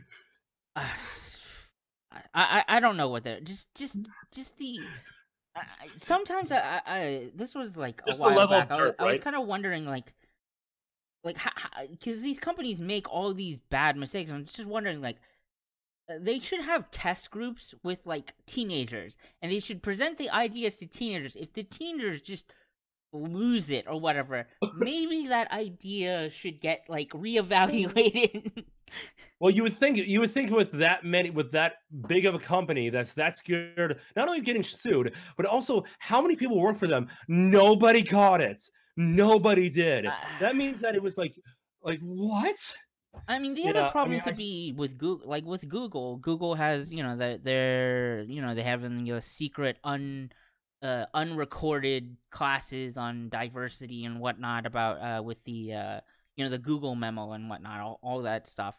Well, I mean, that wasn't in the Google memo, but like, I'm sorry to interrupt, but you think part of that diversity class as requires you bending below a woman's uterus and drinking like a goat's blood out of its head? oh, wait, are you talking about like the I'm making a spirit cooking joke, you know, yeah, the whole yeah, pizza yeah, game thing. that's what it's called. I don't know if they went. I don't know if they went a little. I hope not. That's Hi, yeah. hi, thank you for now being part of Google. Please drink this. That's the initiation ritual, right? Yeah, yeah. It's how you get it's how you get into those super awesome parties. You know, the really fun ones. Yeah, I don't just I don't know because I mean the thing is like it could have Facebook could very well have the same sort of culture of fear basically and stuff like that in Google. I mean because they have that same sort of mentality, and he's we're all pro this and pro quote diversity quotes, and it's just I don't even know if Mark Zuckerberg wants all this. I think maybe he's just going along with it because, like, what the hell can I do? Look what's happened. um I don't know. I don't like the guy very much, but I don't know how much of it is him and how much of it is everybody else. I mean, he does want to run for president, and that makes you go, ah. Like the thing is, soy milk does have a small feminizing effect on men, and it's definitely something I would stay away from. But it's not nearly as bad as everyone says it is. With that being said, if Mark Zuckerberg drinks soy milk enough, he would be the perfect example of a soy boy. You know what I mean? Look at him. He's he's the reason why black people say, "What's up, black boy?" Because I mean, like mm-hmm. like my mom and my dad who adopted me are white, but that dude is a slice of Wonder Bread.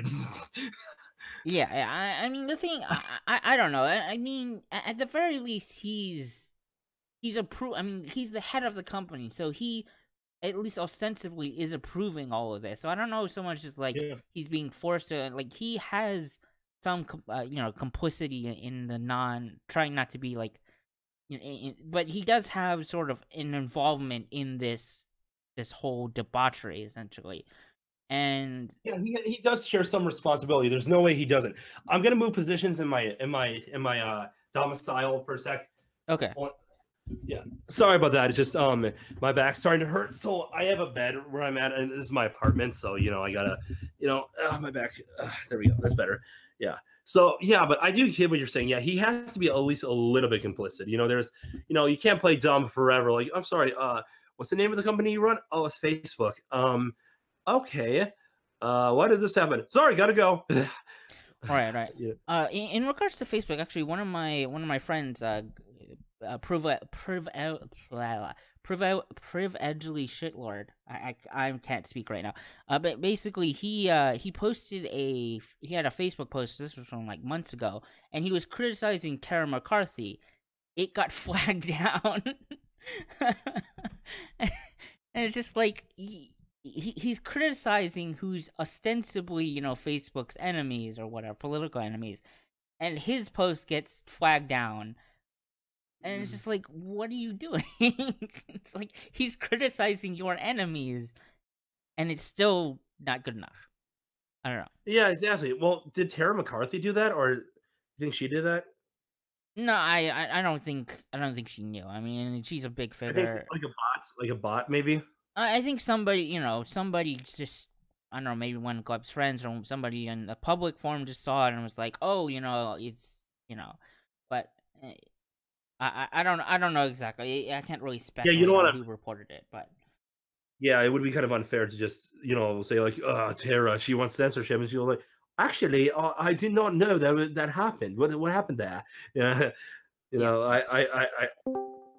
good watching out for that though, because a lot of people would just say, well, Tara looks like she's now a part of the elites. I'm like, no, you gotta, Well, gotta take this on definitely not. Yeah, but I had a great joke about how all these elites must act. I thought, you see, one of my friends, Druid, he says, like he used to live in a place where there was like no one there, like it was like kind of in the middle of nowhere. So I said, what if in the middle of nowhere, like deep underground, like let's say in like I don't know, like a really flat state like Dakota or so like South Dakota or something, what if like from in the middle of like a September afternoon, you're just walking down the street and you think, yeah, there's literally nothing going on down here, and all of a sudden you like see like 100, like about 10 miles is below the surface.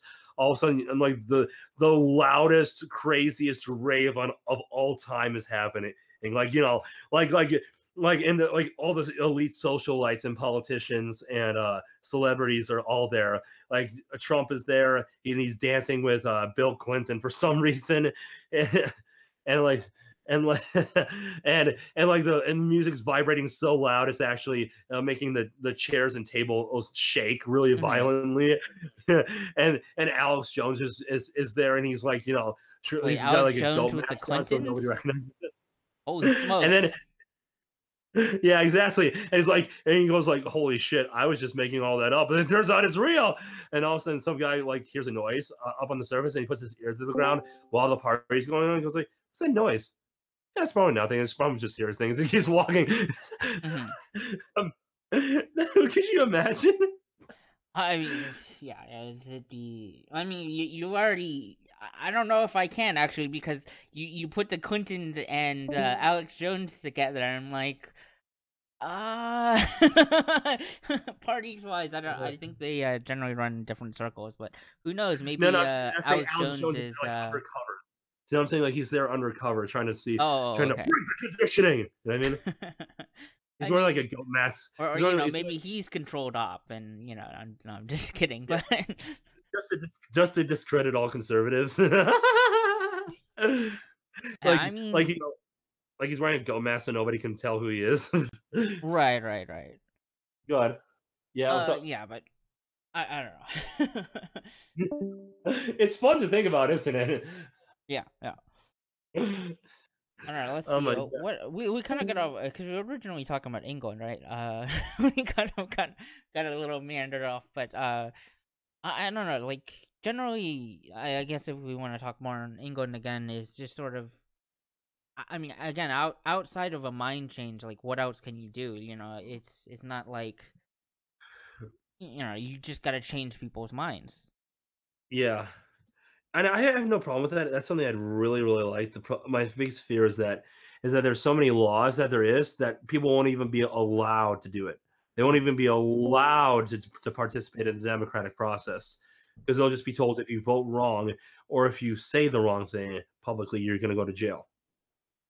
I mean, there will be that, but at the same time, you will have like if that starts to increase, you're going to have a lot more martyrs, essentially, in the Mhm. sense of the people getting prosecuted and stuff like that. Because I'm sure you followed the Count Dankula, Yeah, stuff and whatnot. yeah, And I think the I know. most insane part of that story was, uh, so he obviously it went viral and all this other stuff. Was the part where he was talking about uh somebody threw dog shit in a paper bag on his front door, right? And I think he thought it was his neighbors or whatever. And so he was driving away, and they like flipped him off and called him a Nazi, and like cursed him out or whatever, something along those lines. And that person got arrested for hate speech too. It's just like I mean, I guess you're consistent, but Jesus, like everybody, like everybody and their mother is getting arrested. I guess if Yeah. you're gonna apply that standard. What if you sneeze and they go like that's a capital offense? Well, I mean, let's see. You're spreading germs, so you're gonna trigger the germophobics. Exactly. You're It's a high noise, so if anybody has any like ear problems, you're gonna trigger them. So I mean, that might be grounds for arrest. Yeah, exactly. Hey, England, I'm so sorry, but we just screwed you. Yeah, it's just like. You can blame me though. I'll take 100% of the blame. I'm actually going to be going to Europe not too long from now. Like I don't know the exact time. I don't have enough people on my GoFundMe funding me right now. I have Mhm. like $0 saved up, but I'm saving up money from my own job anyway. I'm going to be going to like Poland to kind of help them separate from the EU because they want to separate from the EU. Oh, okay. And yeah, and I really like Poland because like, are you atheist by chance? I'm just I curious. am. I am. Agnostic Yeah, atheist. In the yeah. or But I or think we can both agree. Go ahead. Oh, I mean the way I generally is agnostic in theory, but atheist in practice. As in, like you say, as in, like your belief is that, like, you don't know, but you practice it as if you just assume that it's not there. Yeah, yeah. The knowledge claim is as in like, sure, there is the possibility that there is a god. I.e., like I use the Dawkins, like, or it may have been Sagan, but if a teacup was orbiting Saturn, yeah, there's the chance that there is one there, but it's a very small chance, essentially. Yeah, I get what you're saying. The thing is, I'm Christian, and but I do get what you're saying. Do you appreciate Christian values though? Like, because I know there's plenty of atheists who say, I don't believe in God, but I do like the values that Christianity has. Um, I'm. I mean, It doesn't have to be all of them. depends. It depends on what you mean by Christian values, because that Like is. strong, strong families, like the nuclear family, personal responsibility, humility, forgiveness, a lot of these things that run right through Christian literature. The idea of of admitting to one's flaws, the idea that that you should not worship anything but God. And when I say worship anything but God, I always say for an atheist that can mean just don't worship anything at all. As in, do not look at a celebrity as like, someone you Overindulge, you gotta, mean, essentially. yeah, yeah, Okay. do not indulge in, do not, like, and actually even a better way of saying it is something like man will always fail you. You know what I mean? I guess Mhm. maybe the reason why, from an atheist perspective, maybe the utility of Christianity would be that would be that, if you notice all the other gods in the pantheon, they were always based on man. They were very flawed and very sinful. They did terrible acts. But Christianity was kind of the idea Like the we should Greek have pantheon, one you mean? role. What? The Greek pantheon, you mean? Yeah, like the Greeks and the Romans and the pagans, you know what I mean, and the Egyptians, Hmm. all these polytheists, they always had like, like tons of like incest, infighting, stuff like that. Which is ironic because they would look at down from Mount Olympus and see all the problems of humanity and laugh. I'd be like, what the fuck are you guys talking about? Well, Um, oh well. I but mean, let me answer the question, because we're sort of uh yeah, going on a little further. So, in the sense that the general sort of principles you listed, I think generally yes, I would agree with those. Um, and especially in regards to the nuclear families, like single motherhood and single parenthood, I think we've established that there's evidence that that's not good for children. yeah. And not that you should necessarily like heavily force it. Like we're Oh not yeah, gonna like I don't think it's the point illegalize, of a gun. I don't think. or well, I mean, it's like we're not gonna make marriage illegal or stuff like that. But I mean, like it should be encouraged in the sense that like, hey, it's good for children to have sort of a balanced, having two parents and stuff like that. Yeah. And a Um, lot of people say stuff, like, "Well, what if both people, want a divorce?" I say, "Well, I can't force them. I don't want to force them to stay together. But how about this? How about next time you really stay with someone, you know, before you get married, and you really figure out whether you want to be with them or not? Maybe you should. I always say, like, sure. I guess I don't want to completely outlaw abortion, even though I think it's abhorrently bad because you're taking away the choice of a child that hasn't even been born yet. At the same time, I would say, yeah, I don't want to outlaw it because I don't think that's necessarily the best solution. But my response would be, how about we teach women not to, have sex with every bad boy?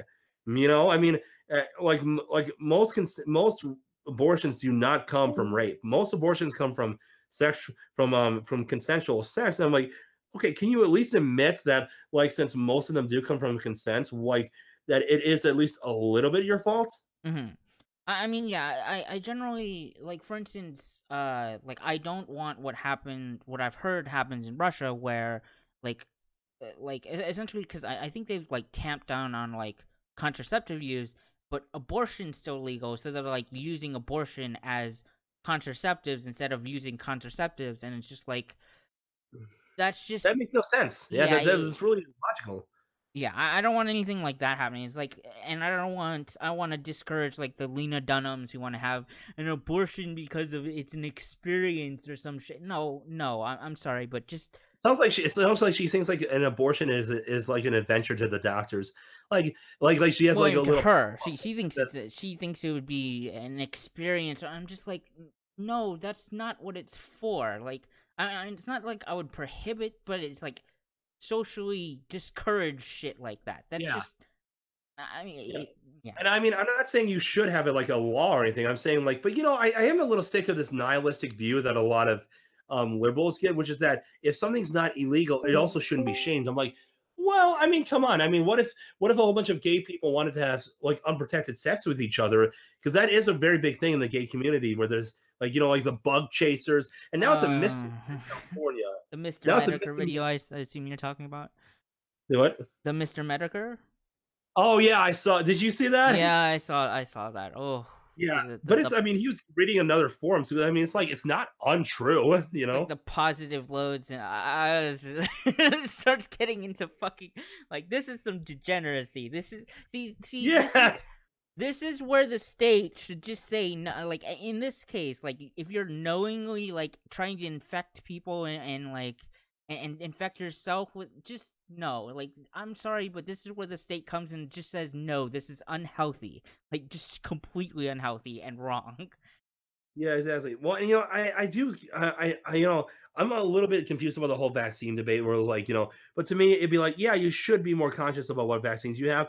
But at the same time, it is okay if the government says, okay, we have proof that this could hurt other people. You should stay at home because we don't want you to be a danger to public safety. But yeah, I mean, I think that I'm so sick of this idea that you can't shame someone for literally, kid you not. He at one point he was reading the part, the part where he says like, I crawl around on the floor looking for empty condoms Oh, to my mouth. oh, Oh Christ!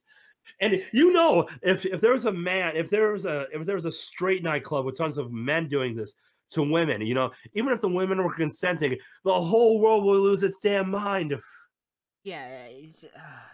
I mean, it's One just time in one straight bar, even if it was just, even if it was a giant orgy, one person comes in there, like I'm not saying like I'm not talking like one of those exclusive parties where like where the bars closed down and the place is closed down and it's an exclusive party. I'm talking like like those stupid. I'm not talking about one of those check parties. Like I'm talking like I mean, like like we're like like we're like when it's open for everyone to come in and everyone who comes in and can be asked for sex and people can be having sex right in front of each other with nothing normal. I mean, come on, someone's gonna be like, this is bullshit. You know what I mean? mhm, mhm.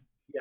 Could you imagine that gets out in public, or the idea that like women are picking condoms off of the floor, I or mean, I or just or I the mean bug changes if the fact if they that were literally. people. I mean, the thing is like the fact that they're just like, oh, you can't be shamed. I mean, it's like, I'm sorry, but I have my own opinions. I can say that's weird and degenerate and just not healthy.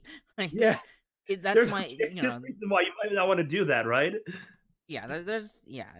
I mean, not just that, but there's like the post was specifically saying like they want to be infected. I'm just like, just no. I, I, I don't know. It's just, yeah. Yeah, Just I mean, so not only that, but one of the other things is I don't know if you saw the video. There was a video. It was in Brazil, like a gay pride Brazil thing or what? In Brazil. yeah. I think it was Oh the Christ. 2007 one, or wait, not Yeah. 2006. I don't remember the year, but basically it was a little kid who was literally just in short shorts dancing surrounded by adults. Oh my God. Yeah. That is not. Please tell me that's fake. Please tell me that's No, not real. it's real. Like, Oh my God. and Holy it's just like, is this really like gay? Gay people of Brazil. Is this really the image that you want to send out to the rest of everybody else? You want to have a little kid who's like, I like 8 or 5 or something like that. Oh my God. Do you want just in short shorts surrounded by adults? And it's not like this is at some like elementary school and it's like kids dancing for other kids and performing or something like that. Like that's a different setting. It's like kids with kids, but it's literally just a kid surrounded by adults. And they're all like swinging Tarzan around, and they're like completely shirtless. I'm guessing, right? All of them. I don't know. I was. I mean, it's somewhere and whatever. The Yeah. important part was the kid was essentially being sexualized for adults. It looked like, at the very least, it looked like that. And it's In other just words, he like, was like a twink, it's just kind of. let me see if I can find it. Hold on. Oh God. Oh I'm my not gonna God. play it because No, no, no. I It's can fine. send it It's to fine. you. No, Um, that's fine. but like, Twitter or through my email. yeah, yeah. And it's just I, I don't understand. Like, they didn't have any like nobody was there was like, oh, this is kind of weird. Yeah, they were just kind of like, well, they're gay, so what can you do, right? Like, everybody knows the gay community. That's us. You know, I, oh, I do um, feel really bad for that kid because that kid has no idea. And not only that, like Lauren Southern was interviewing like a gay man, like, who was helping her. mm, And, clearly he was a little prissy, but he wasn't, but he said that he grew up in like a small town on like, in Britain. And when he went to his first gay pride parade, it made him disgusted. And he said, look, guys, I got to tell you right now, I'm gay. I like men, but I want one man at a time. What are you doing over there? Like even the gay community, even like individual gays that didn't grow up around that degeneracy, look at it and say, "What is wrong with you?" Like yeah, they, like it's not. It's like clearly a cultural thing. It's not something you're born with. You're not when you're born. When you're born gay. I don't even know if people are born gay, but let's just assume they are. If you're born gay, you're not born a crazy sex addict. You're like, that's right. clearly a cultural thing. That's clearly taught. You know what I mean? I mean, to a certain degree, like, I mean, so in regards to my There are position some on people. sort of the nature versus nurture thing is like, there is some cultural aspects, but at the same time you have to, like, there are definitely genetic sort of influences on behavior as well. I mean, it's Oh always yeah, sort of a combination of both. And it's really yeah, hard to parse out, which is which, and that's the hard part, because but yeah. to But a certain although it degree. is true, but I'm saying like there should be a shaming tactic there because thing is, I think people should feel ashamed, of themselves of doing something like that. Like a lot of people say stupid stuff. Well, they'll just do it in secret. I'm like, yeah, but if here's the thing, they always say stupid stuff like, well, if you constantly shame people, they'll do it in secret, and then you will never Well, know. then do it I in always thought it secret. was a Yeah, I I thought, mean, well, that's a bullshit. That's a BS thing anyway in the first place. Because first off, if they're doing it in secret, well, that's a good thing. Because here's the thing: if someone's doing it in secret, they're not usually going to hurt other people that aren't 100% willing to go in on it. There's plenty of gay people out there who want to be loyal to one person at a time. And also, another thing I would like to say is, if you shame people for things that are like, like you see, the thing is, I can understand like a Christian family is trying to tell their kid to not be gay, and that's just going to be really, really hard for him. mhm, But I mean, there's a big difference between being that and saying like, oh, don't have tons of anal sex. That's easy to say no to. That's not the same thing at all. I mean, people are not just going to go like, well, it's just like prohibition, man. No, I mean that's what happens in straight communities. If a man assaults a woman, or a man comes, even if a man starts flirting with a woman and he's kind of being creepy, but he doesn't even touch her, there's already a huge amount of shame that comes with men doing something like that. Are you telling me it's not going to keep people from just, going absolutely crazy on each other? mhm. Not having any standards? So I found the keywords that will probably allow you to find this video. It's Yeah. San Paulo, Brazil, 2015. Kid twerking or something like that. Oh, And Christ. it's really uncomfortable. It just be I mean, again, like, it all depends on context. If it's like a kid, some kids doing it in front of other kids, some kind of Yeah. social function, in elementary school or something, sure, that's fine. But when it's just it was pretty much all adults around this one kid, and it's And the kid just, doesn't know any better. The kid clearly doesn't know what's happening. yeah, I don't know. I mean, they've conditioned him or whatnot, probably, to Yeah. be this thing, and it's just no. Yeah. Well, even Milo Yiannopoulos, who I do have some ideological differences on, who I do like, but I think I don't watch him nearly as much as I did. And I'm kind of questioning his integrity.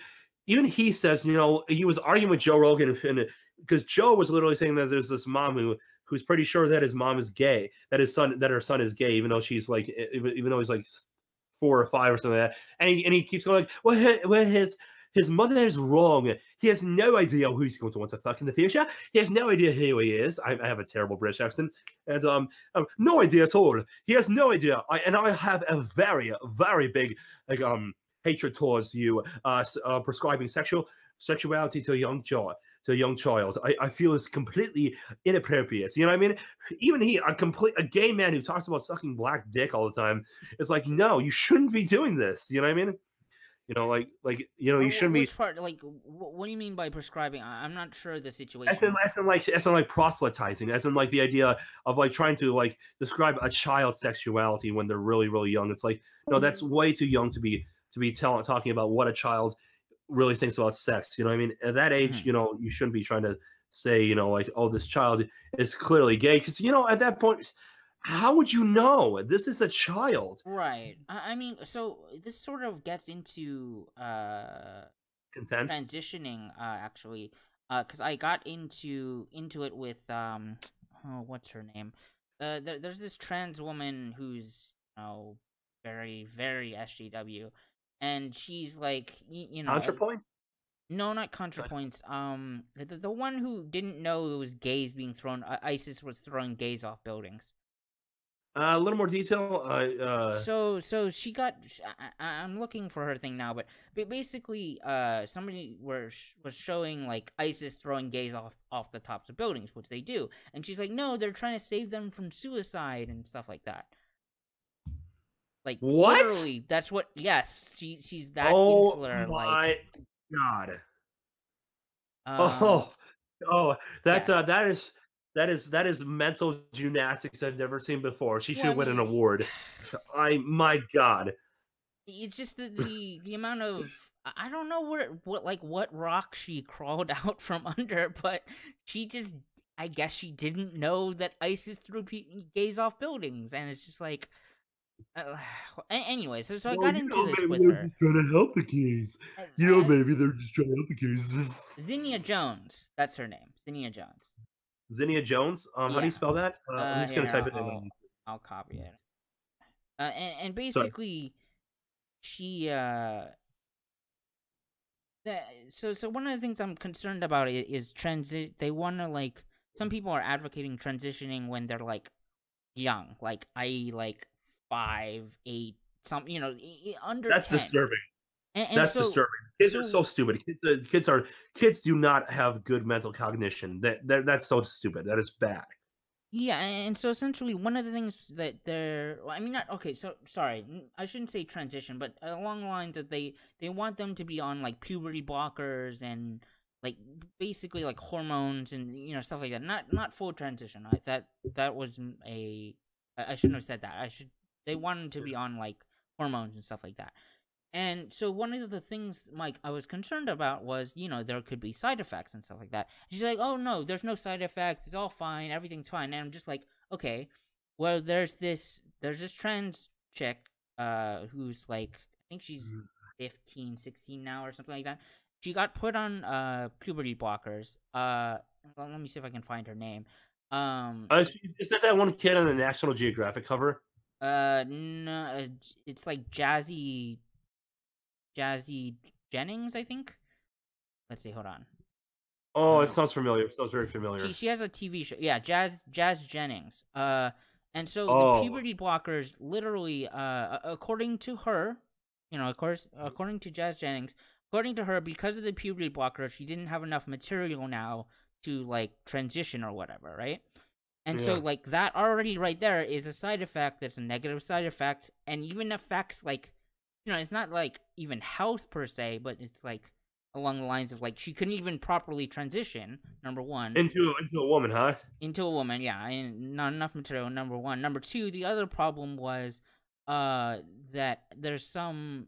I think I've read a little bit along the lines of like because you're changing, you're literally changing hormones between the sexes essentially, and it's like I think there's like bone like Density. density problems and stuff like that, and so there are some problems to that, and so like if we can establish like okay, maybe we can diagnose people with gender dysphoria like early, and like maybe we can take the risk of doing this.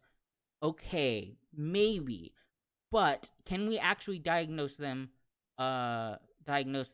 properly, to some accuracy? And of course, I went onto her site, right? The Yeah. best that they can do right now is like from like 2 to like 30%, I think, accuracy or some shit like that. It like What? let me find my video. Hold on. I don't quote me on the numbers exactly, but it You was might, you might, can you screen share it so I can see it? yeah, let me hold on. And then I actually want to show you one of my videos that it's my second most recent video where I actually go into the idea that there should be shame in society. You know what I mean? Mhm. That you shouldn't have to have everything be at the point of a gun. And have everything be illegal, but you should still have shame. Right, right. All right. All right. So it was what was the date? 2 to 27% accuracy with the DSM. I think 4. Now they came up with a 5, and they're like, "Oh, that You, one's more accurate." The problem you is, didn't screen share. You didn't screen share. yeah, I'm getting there. Hold on. Um, but basically, I'm not sure if you're gonna be able to hear it, but hold on. Okay. By the way, your hat is pretty funny. The hat that you have on your character. Yeah, it's literally a USSR hat, and then has the like the Pepe Eagle kind of thing on the top. So it's just Oh, that's literally funny. like both of them together. Can you see this? Oh, that's hilarious. I can't see anything. I'm Are you? sharing. You press? Do you press share screen? Yeah, I'm sharing in Google Hangouts. I don't know why I can't see it. All right, I let me can't try. see it. Let me try again. Hold on. Anyways, basically the accuracy of the DSM-4 is 2 to 27% based on her studies, her own studies Uh, that she has on her the website. DSMI 5, I think, is the latest one. Yeah, and the problem with that is what I was asking is like, okay, you say that the DSM-5. Can you see it now? No. Oh god. Okay, Here, stop screen sharing. Let me see if I can screen share. okay, I can link it, but the thing is, so I said, okay, can you show me any studies with the DSM-5 that have like a higher accuracy? Like, can we get it to like 60, 70 something percent? These people have gender dysphoria. Maybe we should treat them or whatever. Okay, can you see my screen right now? Yeah, I don't know if I'll be able to hear it, but so real quick, let Okay. me finish. In regards to this, it's like, so it's like, can we get some accuracy on whether or not we can treat these people? Her and her acolytes or whatever could not come up with a study. It seems like, and I was just like, I just want some accuracy, so like we, if there's some side effects, maybe we can take a risk. But otherwise, we have anywhere between 2 and 27% accuracy that these people even have gender dysphoria and want to transition or whatever the hell. Christ, right? I mean, at some point you And gotta they're say, like 5 and 8, for that matter. geez. On top of this. And you were just saying like, oh, it's guys, not big deal. No, no big deal. If something goes wrong, there's only like a 90 something percent chance that it will. Yeah, Jesus. yeah, and it's just like, how it's like you're making it so. See, this is why I don't like these ideologues on the left, because like I'm in the car with them, and these people are nuts. And they're driving off a cliff, and you're like, guys, can I get out? No. I really Well, want to get out right well, I mean, now. I want to No. no, I want to stay in the fucking car. I just don't want it driving off the goddamn cliff. Like, just Yeah, you don't want to have to jump out of a moving car. You'd be like, yes, I'd be fine if we were gonna die, right? yeah, yeah. I mean, it's like, just let's slow down a little bit. Let's not go, 90 off the cliff, okay? Yeah, Let's exactly. turn. Let's slow down. Let's take it, Well, I saw that. I saw that with certain people who are Trump supporters, but because the thing is, I got a little sick of Ben Shapiro constantly ragging on Trump about everything. You Mhm. know, like I literally like let me show you. Let me show you something funny. You're gonna laugh about this. You're gonna laugh. Hold on, Okay, so hold go on. ahead This and is screen share. I don't see it yeah, now, at least. yeah. Sorry about that. No problem. And I don't know why Hangouts isn't letting you screen share. It should. I don't get it. Mm. I don't know why, but I'm sorry that it's not able to do that. So hold on, this you're gonna laugh at this. See, hold on. Okay, okay, let's see. Hold on. Let me just unplug this. Can you still hear me, or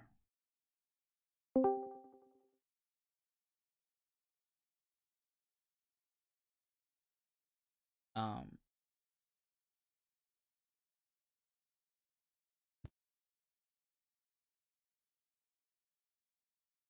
I can't hear, or well, I mean, it's not exactly playing right now, but can you hear me? Hello?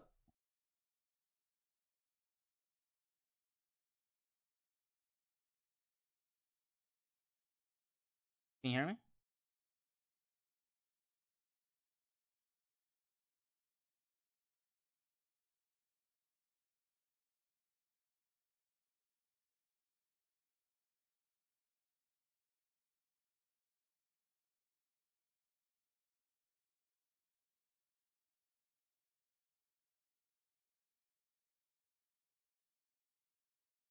Hello?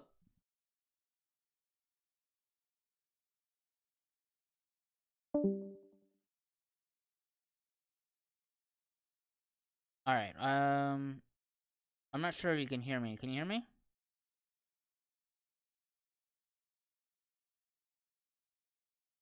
Hello?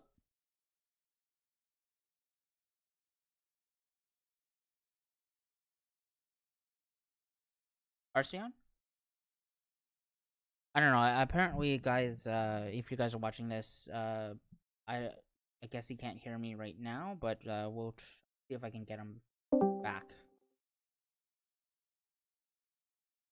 Hello?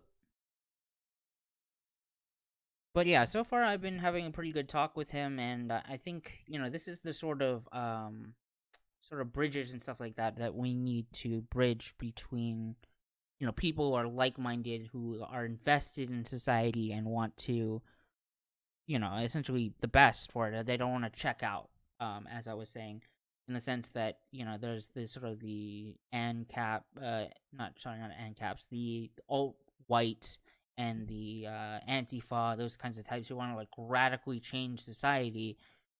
Like the consequences be damned. Like they want their perfect society, and the problem is that just these kinds of rapid changes just upset society. You can't rapidly change society without there being casualties, and lots of people essentially who don't want this rapid change because it's unstable, and it's a destabilizing effect essentially, and you just can't have it. It's the only way to do such things is essentially to have a revolution,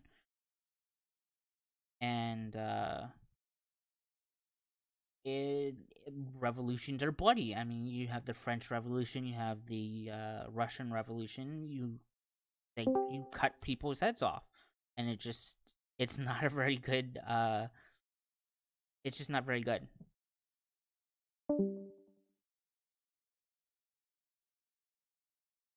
And there are, I mean, granted, there are those sort of tankies and very hardcore like neo Nazis and stuff like that who don't care about the casualties. But I have an inkling most of the people listening to this, or all of the people listening to this, actually do care about not killing a bunch of people and upsetting society in order to chase after this sort of this fanciful idea, or at least currently fanciful idea of this society. And it's just you know most people, we're very good in that most people don't want to kill a lot of other human beings because, I mean, it's, bad for society. It's a waste of manpower, resources, all kinds of investments we put into these people. And it's just, don't want to do these things also, on top of that.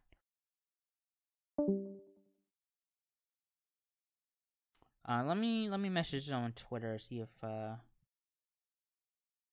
see what's going on. Hello?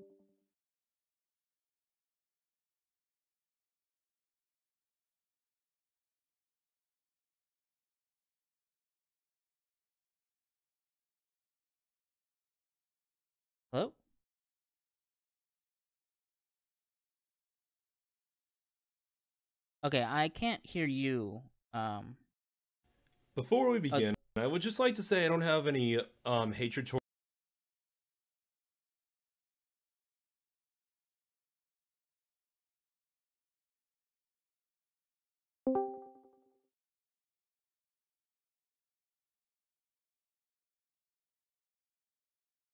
Alright, so let's see if I can.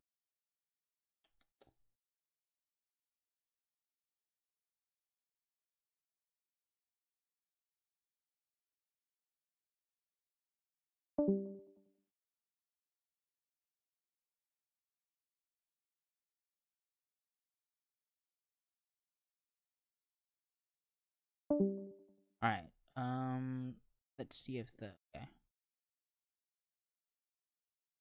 Yeah, this worked. This is the first time I've trying this out. Oh wait.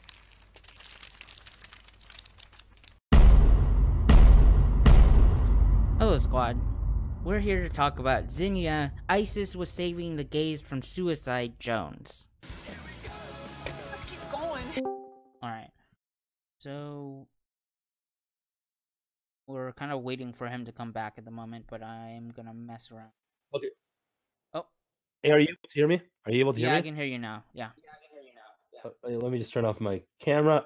There's gonna a little echo. Oh, there is a little bit of an echo. Yeah, maybe put in headphones or something, or I think it's gone now. Hold on. Hello, Do you hear it anymore? Yeah, I think it's gone. Testing. We're good. Oh, thank God. Right. Oh, that was so crazy. That was so crazy. Yeah, I'm not sure. Yeah. Here, I can try to mess around with OBS because I think I can play videos from it. Yeah. Well, here, let me see if I can play my video if I'm able to. I might have to switch to a different type of audio. If it doesn't work, then I'll just unplug my Yeti and see what we can do from there. Okay. Here we go. Let's see it. Oh, okay. Yep, I'm gonna need to do this. Hold on. Okay. I hope you can. I mean, again, I can try to play it from here. And you just tell me the. Here, I sent you the link. Okay. Let me put it into OBS. Browsers first.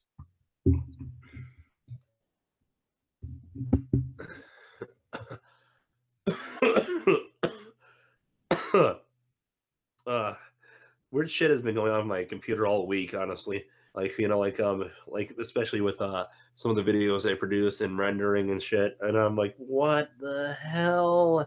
I mean, Vegas is awesome, but I mean, still, sometimes it just gets in my asshole. Gotcha. That's how that came out a little bit weirder than I thought, didn't it? All right. Okay, so the video I sent you, you should probably play it at the 11 minute and 7 second mark. Okay, can you type that into the chat? I'm kind of working on type that into what chat? Into the Hangouts chat. Oh, like here? Yeah. Okay, the oh, you mean the video link? No, the sorry. Okay, now I'm ready. 11 what? 11. Okay.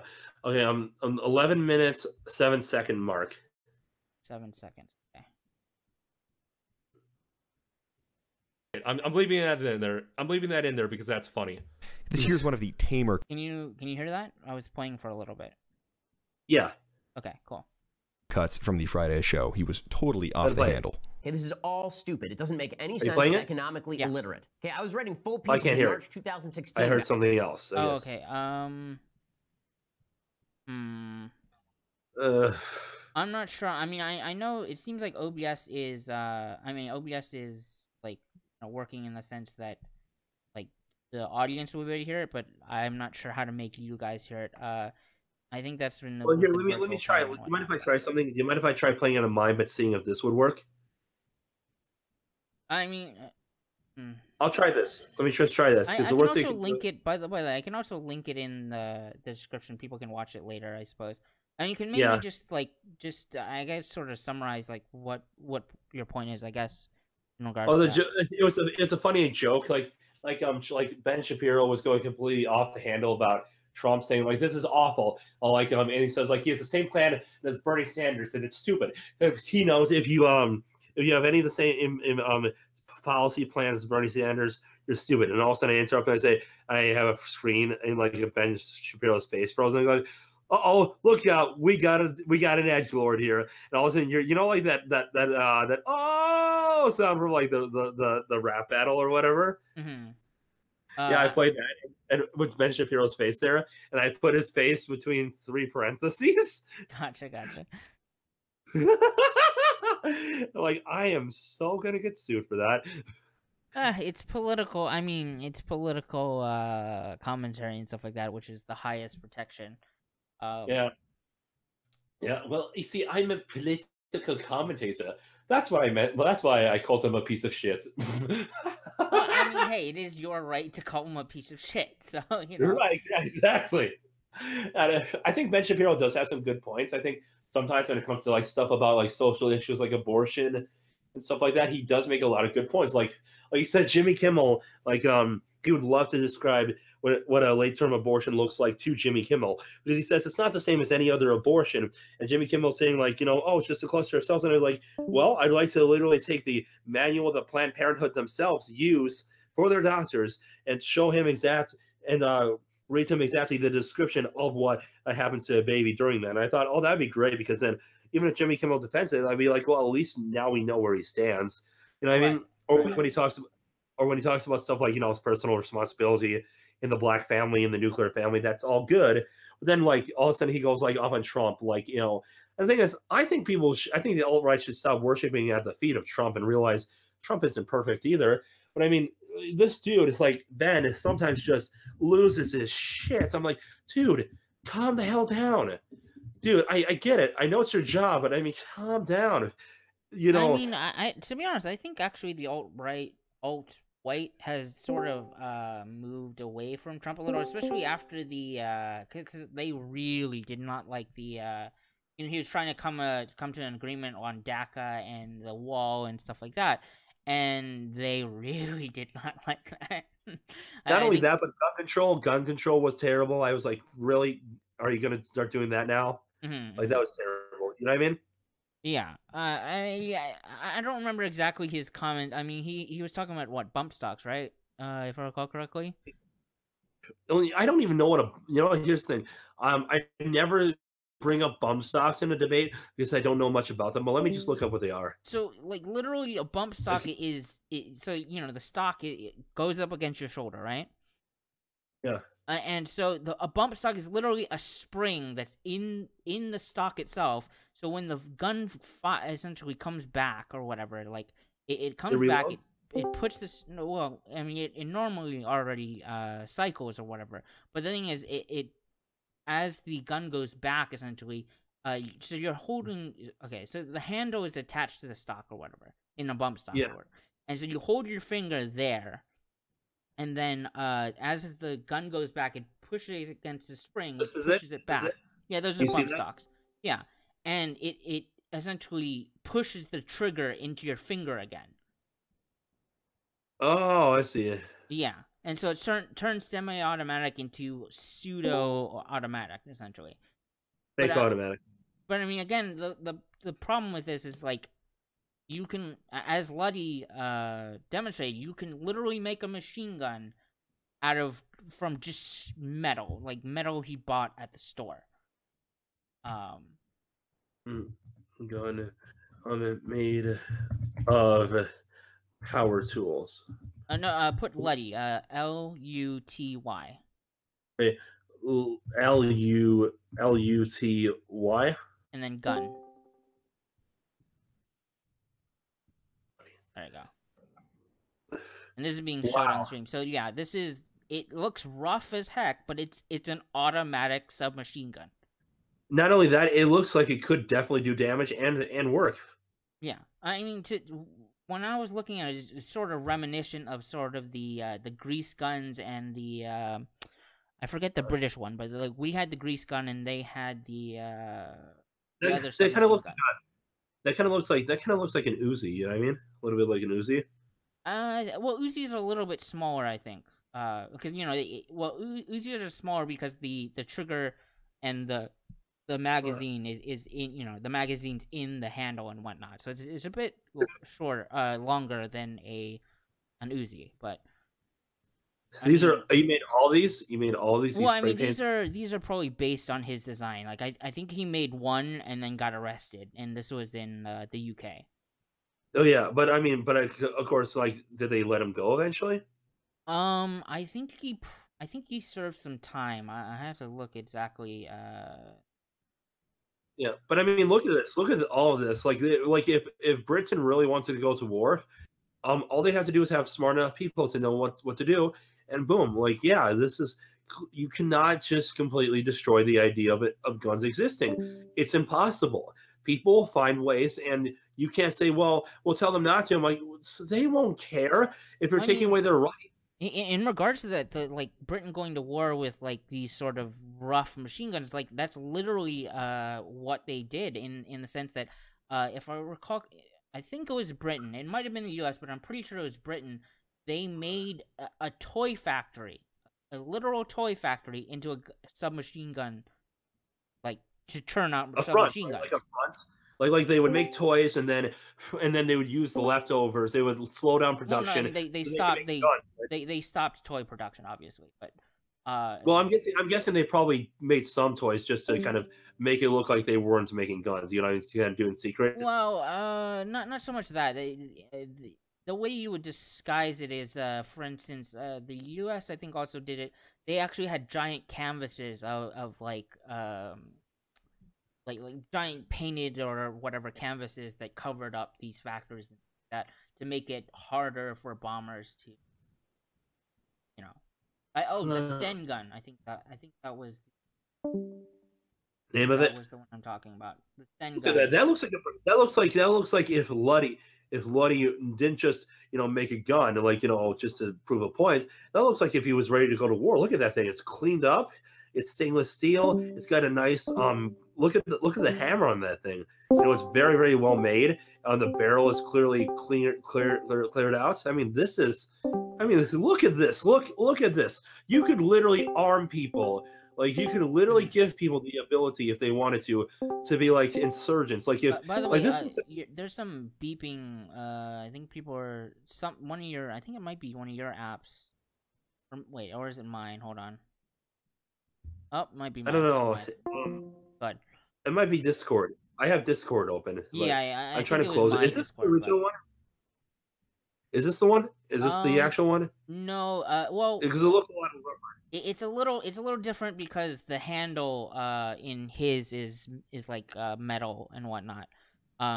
Literally, you can download. There's a PDF that goes step by step or whatever, and it'll take you through doing this with.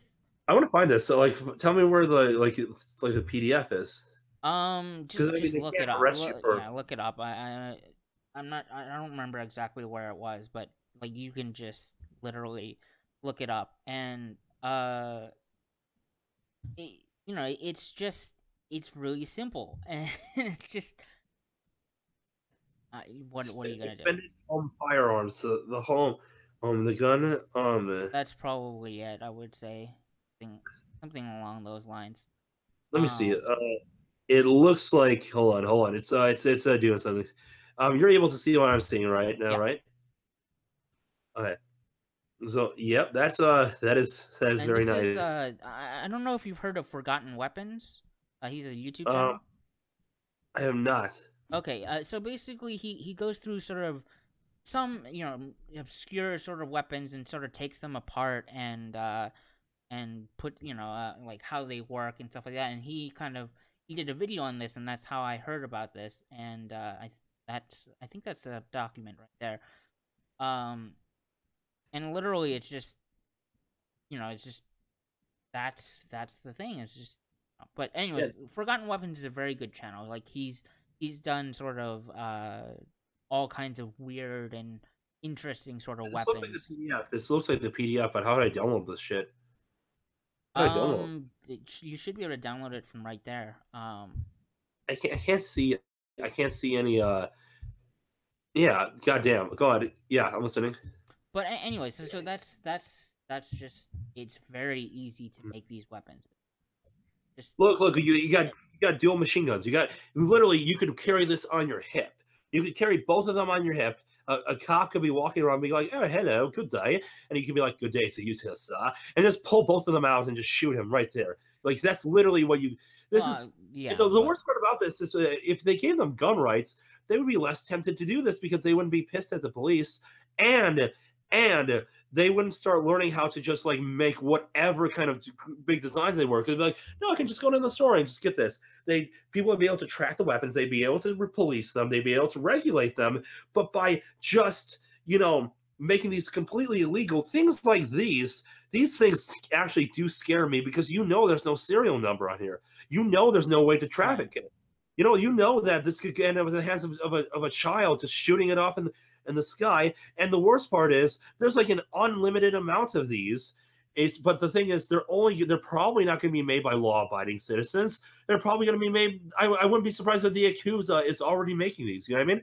Well, I'm sure they can. I'm sure they buy. I mean, because one of the problems with this design outlined by Forgotten Weapons is that because the barrel is just it's literally a tube of metal. It's kind of relatively inaccurate. But I mean, then again, it's a submachine gun. You're supposed to get in close and whatnot. Yeah, in fact, submachine guns are kind of like the backup weapon. Once you run out of all the other stuff and your enemy's closing in, this is kind of like your backup weapon, right? I don't know about that. I mean, usually sidearm, pistols are sidearms, but I mean. Well, I mean, but submachine guns. This is a submachine gun. Right. Right. Well, it's a machine pistol. Well, I mean, a machine pistol is smaller, I think. This is. It's not obviously. It's not. It's like middle between an Uzi, which is, I think a machine pistol is just like it is a bit smaller because this is, I like that one. This has got a little bit more length on it. I like that one. I really like that one. I think that one's funny because it looks like a Star Wars pistol, doesn't it? Look at that. It looks like a Star Wars pistol to me. But yeah, this is just. I need people to realize this. I need people to understand. Oh my god, that looks straight up professional. But I mean, like this is not the only thing you could create either. I mean, when you really think about it, you could like create an AK-47 because those are pretty simple. You know what I mean? Those are not complicated. You just I'm not sure on that because I mean, the AK-47 is made out of like stamped metal. I mean, it's simple. Okay, so I will say that a AK-47 is easier to make than other more expensive or more complex guns.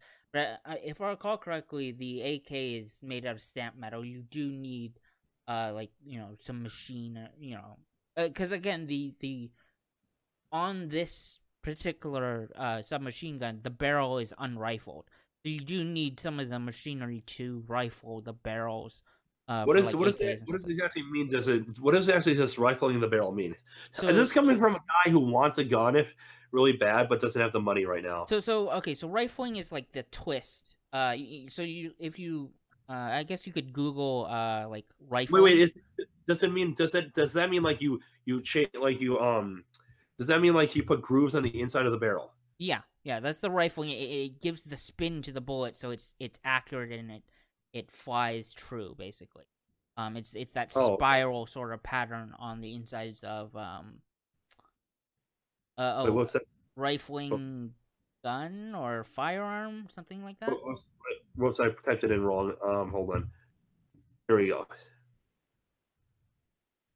Okay. Oh, there we go. So this is what you're talking about. Yeah, it makes it accurate, right? Yeah, the spin, basically the spin essentially gives it essentially makes it fly straight, at least. Yeah, without losing a whole lot of power, right? I'm not sure I'm not sure in regards to power what you mean by that exactly, but I mean distance without losing the range. I mean, yeah, it'll fly true. It'll fly true at a farther distance. Yes. The interesting thing is actually, tank barrels. A lot of tank barrels are these days, at least, are actually unrifled. For like the Abrams tank actually has a smooth bore thing, so it's a smooth bore like barrel or whatever. But of course, there's a lot more tech that goes into that, and there's also they're firing depleted uranium. Yeah, what is the difference though? Like, what do you think they do that anyway? You mean smooth bore or Sabbath? Yeah, smooth. Why do you think they don't rifle it? What do you think that the purpose? In regards to the smooth bore, part of it was, I think, to essentially be able to do Sabbath rounds. Do you know what Sabbath rounds are? I do not. Sounds like you're a gun owner. I'm not a gun owner. I just know a decent amount. Oh, that's good. That's good. I mean, I have fired some weapons and stuff like that. So I'm not a gun owner, but I have fired some guns. In regards to, you probably want to look up Sabbath. Basically, it's like a dart, essentially, of of depleted uranium, which is very dense and very heavy. And so it allows it to essentially penetrate, because it's so dense. It'll penetrate better. And that's what she said. Indeed. And so the Sabbath is basically so you have this dart of uranium, depleted uranium, and then you have a sort of casing that surrounds it, and it'll come off as the Sabbath or as the dart comes out of the barrel. So basically, essentially allows you to fire a dart, essentially, at high speed. And I'm pretty sure rifling does not allow this. And so basically that's one of the reasons why. In addition to that, I think also HE rounds are... I'm not sure on this point, so don't quote me on this, but I think also HE rounds is better for... But I'm pretty sure the Sabbath is the main reason, and that's sort of the best way tanks can take out other tanks, at least at the moment. Hey man, I got to get going really soon, but you want to wrap this up? I want to talk about Rage After Storm, just kind of like, the nuances there, because a lot of people think that she was either like banned by YouTube, or that these people like doxed her, or that she was like a neo-Nazi or something like that. But I think they're all kind of wrong about that.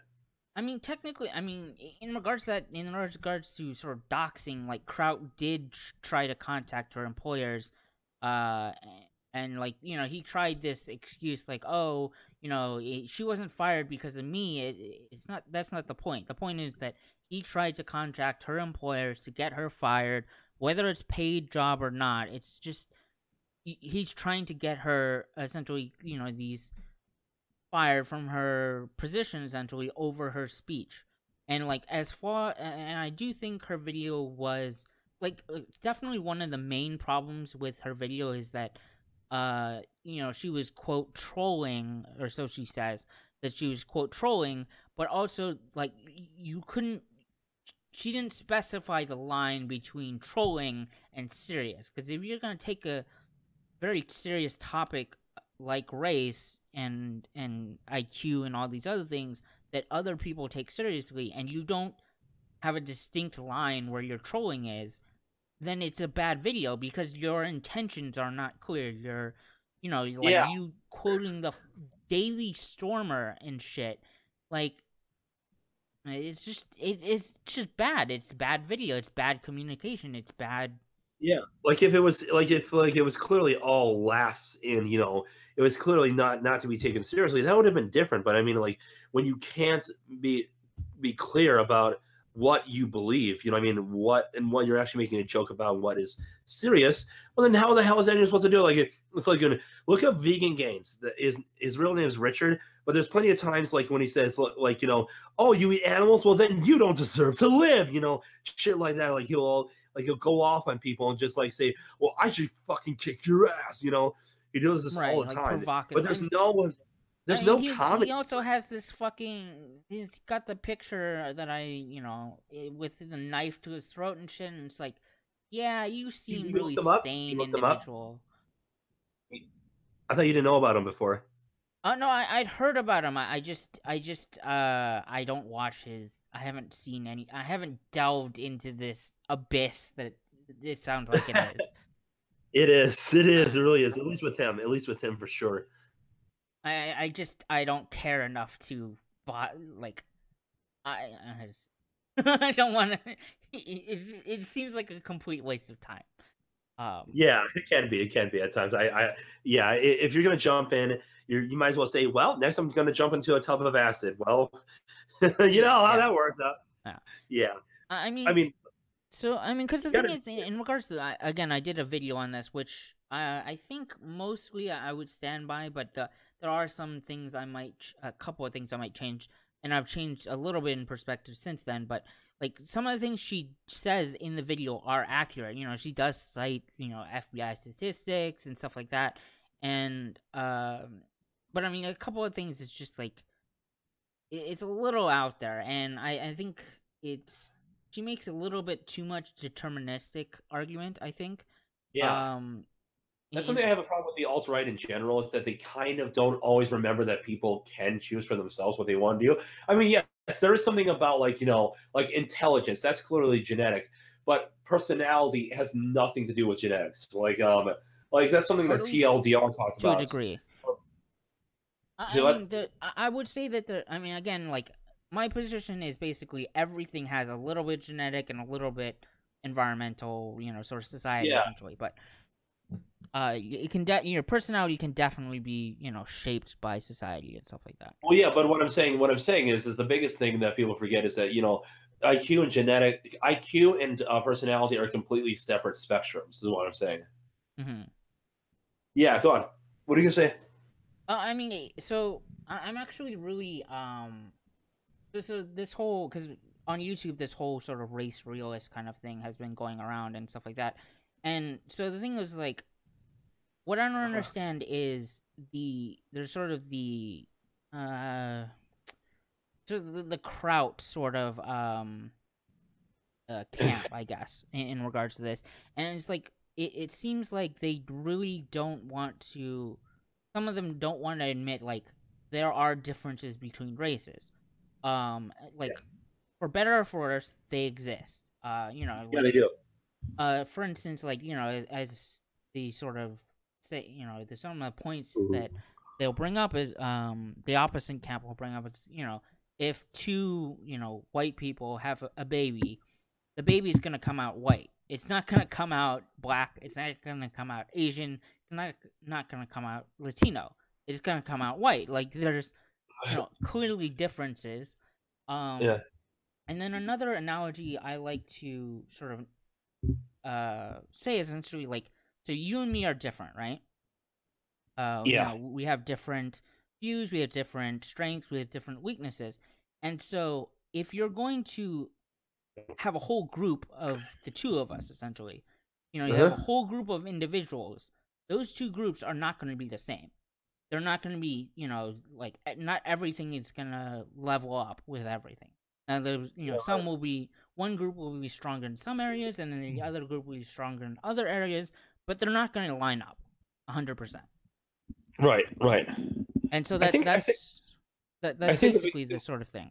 But I think the big thing we can agree on is that, obviously it depends on what the differences are, because, something like melanin does, correlate oftentimes with other differences that are measurable and are real and can change culture, but culture can only change so much without it being ideological. Some cultures are better than others, but I mean, there's a lot of, it depends on how deep and higher minded, you're talking. Like, for instance, if you're talking lower mind, like sexual preference, that's obviously very much biological, and you can't really control all the way, who you're sexually attracted to. But there's a giant difference between that and saying, like, oh, are you pro-communism or are you pro-capitalism? Obviously your melanin is not going to control that. Hell, not even stuff like, oh, you were born in Africa. Well, you're naturally going to want, more governments, because, if you do, it's more of a logical environmental thing. It really depends on how, you know, like they say, like there's a mammalian brain. There's a reptilian brain, there's the mammalian brain, and then there's the human brain. The reptilian brain is the most primitive, and that shit you cannot outsmart, no matter what. There's the mammalian brain, which is kind of in the middle, and then there's the human brain. But once you get into stuff like that would do with the human brain, then you can't say that, you know, that it has to do with race at that point. It depends on what exactly you're talking about, right? Right. Well, in regards to sort of going off on that, it was what I think my main problem with the alt right or alt white or however you want to say it, is they seem to very strongly equate race with culture. And so the thing is, this sort of I'm gonna go with horseshoe theory and shit like this, but this is basically the analogy or analogous to the SJWs and like, oh, you know, there's more men CEOs, so therefore it's automatically sexism. So in regards to the alt-white, my problem with this is correlation does not equal causation, right? Correlation doesn't equal. Right. Not just that. I mean, like, okay, sure, there's some genetic factors and sort of cultural factors in the sense that, like, there's a lot of a certain race that will subscribe to a certain ideology. Sure. But not all of them are going to. So therefore, you can't throw the baby out with the bathwater, essentially. So basically, like, you know, So essentially, like, if we're, you know, I'm willing to take in a certain, you know, not mass immigration, but, you know, there's a certain number of people who, you know, are motivated, you know, educated, stuff like that, and essentially willing to contribute to the society and can do so positively. I think it makes us stronger, and essentially there's positive gains in that. Diversity can be a strength. Not like Justin Trudeau always said diversity is our strength, but diversity can be a net positive if you are diverse with people who share certain values and only bring to the table things that are positive. Like naturally cultures evolve by interacting with each other, but that's in small doses, you know. Like you get to improve yourself by trusting your best friend from afar. But if you lived with him and he, you know, that might not be necessarily be the same thing. Am I right? Right. I mean, and the thing is, like, in regards to sort of like diversity and stuff like that, is like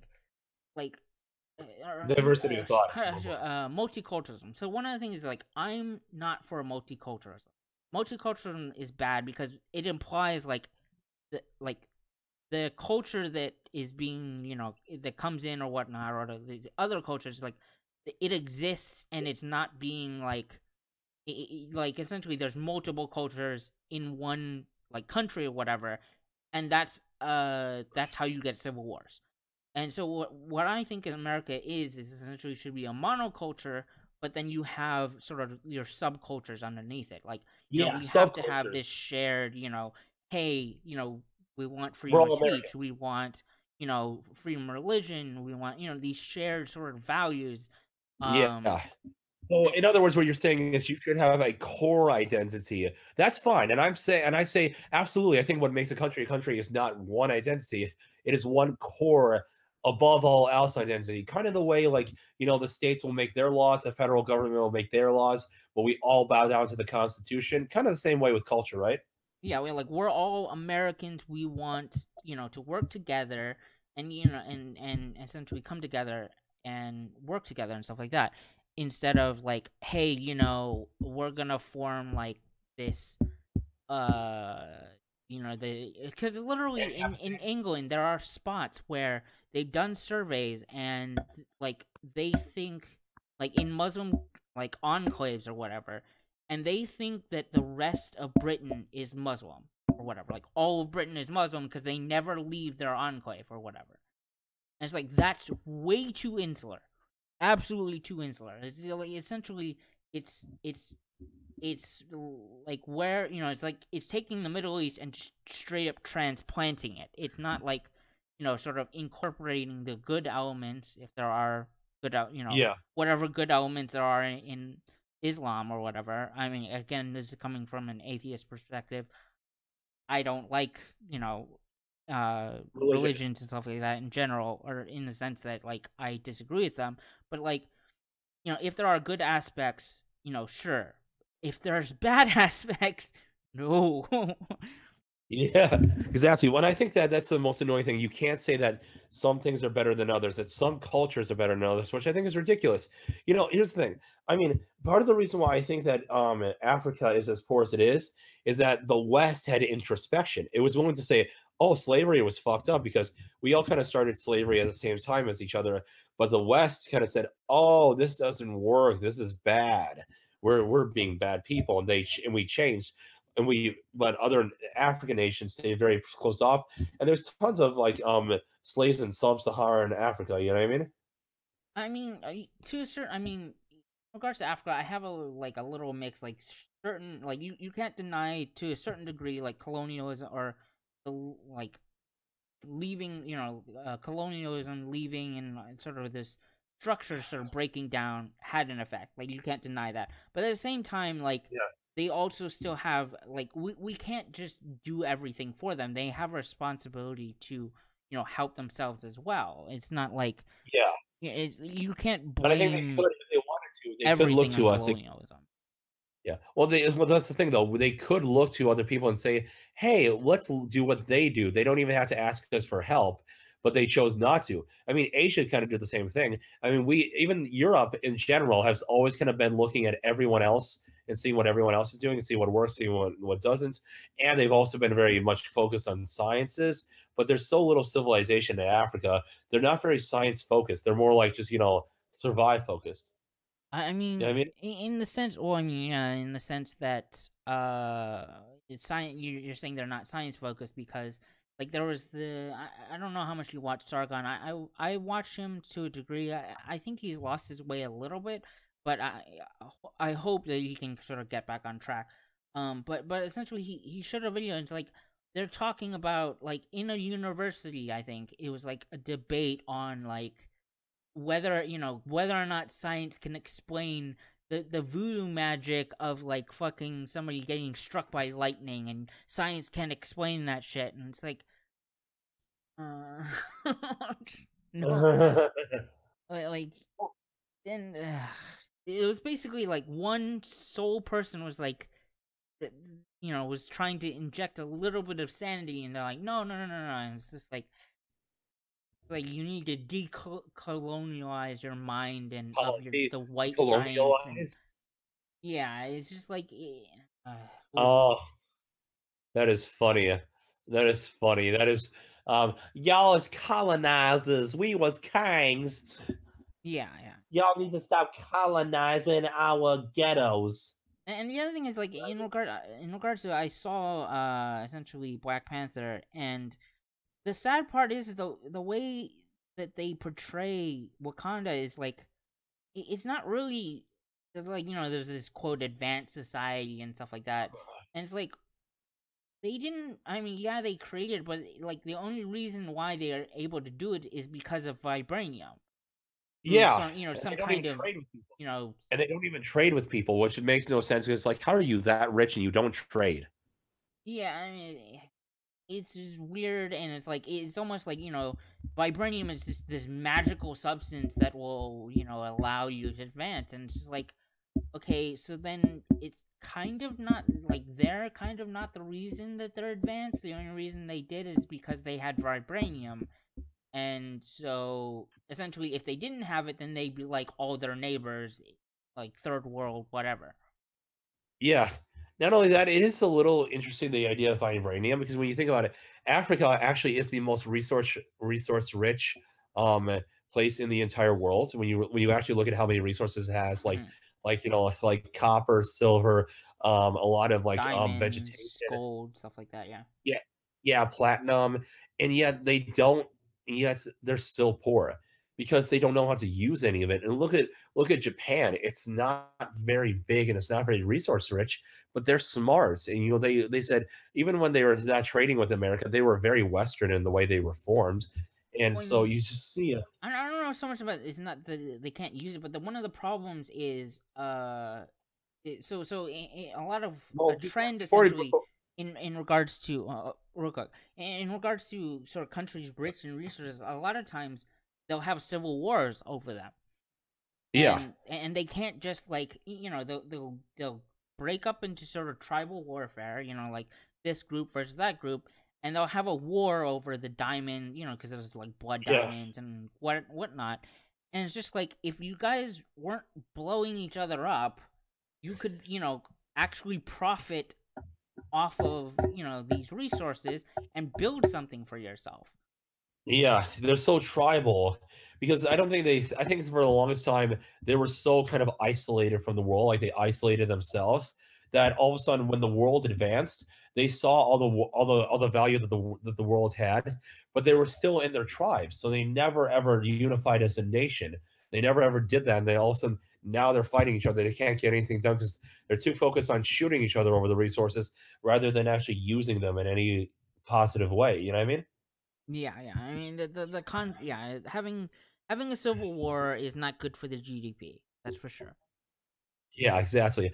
And it's not even good to even invent a GDP. I mean, look at Somalia. I mean, they don't even have a country because that's all they do is just fight each other. I mean, you can't exactly have a ministry. You can't exactly have a office of trade if there's no nation in the first place. You know what I mean? Mm-hmm. I mean, Yeah, technically, there's a government that, but I mean, at this point, they don't control, I think, most of the country. So, but it's kind of like diet governments, basically. Wait, hello? You're kind of Oh, no, I'm still here. Your mic is sort of roboting. Oh, what happened? Can you hear me? Yeah, I can hear you. It's very robotic. Oh, how's that? Is that better? Again? Is that better? Not really. Screw it. Let's just. I actually have to go pretty soon anyway. Okay. So let's just finish it like this. I think that when it comes to a place like Wakanda, the one thing that annoyed me so much is how seriously people took it. Because to me, I could say, you know what? There's nothing wrong with the movie Black Panther if you take out the SJW stuff and that stupid "what are those" joke. That would be just fine because it's a fantasy world. Nobody takes Superman seriously. But I mean, like they have to make it all serious. And I thought, do you realize even if vibranium didn't exist, it could do none of that stuff? Let's just assume that it could do all the stuff about like if you weave it into your clothes, it can absorb kinetic energy. That's about it. How would you expect it to power a city? Like you can if you really went far in sciences, figuring out how to use just about any source of material as energy. But then again, like that would mean you would have had to have nuclear factories, and there's no way you could have all these advanced materials. All these different things that happen in this Wakandan area are so vibranium is essentially magic at this point. Yeah. I said, can you just end it with, this is a fun movie, and that's all it is. Right, yeah. I mean, yeah, because vibranium, as you said, vibranium seems like almost magic at this point. They're making it to be able to do anything, and it's just, that's not how resources work generally, but okay. Yeah. Yeah. I mean, how can it absorb kinetic energy if you can use it to power a city? That doesn't make any logical sense. It's magic. It's just straight up magic, or Clark Tech, I guess, if you really want. Clark Tech, Clark Tech, like Clark Kent, like Superman Tech kind of thing. Yeah. Like Clark Tech is basically, it's so advanced that it looks like magic. Yeah, but even Thor, the Dark World, and in all the other Thor movies, it was pretty clear that they actually did explain to you some of the stuff, like how this not really, but no, but I mean, it made sense in universe. In universe, it made sense in that this tree of life is really just something that bends time and space, so you can transport to other worlds. What's it called? The Bifrost or whatever. Right. Yeah. At least they said, okay, the Bifrost is just an interdimensional portal. And that's quantum mechanics. You know what I mean? Maybe they don't explain it in detail. They kind of explained it, but not really, where you get the power from. There's all kind of trust. I mean, it's Clark Tech. It's basically Clark. It's Clark Tech. You're right. It's Clark Tech. But I mean, these are humans making vibranium. This Clark Tech is being made by humans and not by otherworldly beings like in Thor. No, wait a minute. You'd have to know what to do with it. You know, you can't be that advanced and not know how to do with it. I mean, the regular world has pretty good metal, and that never happened here, right? You know what I mean? Right. So all I'm trying to say is they should have just said it's a cool fantasy. I enjoy the hell out of it because there are some genuinely good parts, and then there's some genuinely stupid parts. I'd give it about a 3 out of 5 stars. Honestly, it's not as great as everyone's saying, but it's good. Why did they have to make it such a big deal? Why? There's been so many other black superheroes. Why did they have to do it? Oh, I get it. Because we's running our own countries. Ain't no white boy messing it up. Wait, hold on. So, wait. I'm not understanding you a little bit now. No. I said we is no. I'm talking like them. They're saying it's great. But Black Panther is great because now we is running. Okay, because what I'm saying is because of the robotic feedback. I don't understand what you're saying exactly. No, I'm saying they're saying it's like a black person would say Black Panther is so great because it shows us running our own nations. You know, and I thought. So the alt-right can't do the same thing. What God, hypocrites! Why not just make your own communities better? I mean, that's why I love the ending of Black Panther. So for those who don't know, you know, it's essentially MLK beats Malcolm X. That's pretty much what it is when you really get down to it. And I thought that was great. I mean, you know, it's kind of. I mean, the thing is though, like he. Okay, I think you sound a little bit clearer now, but yeah, it's just like.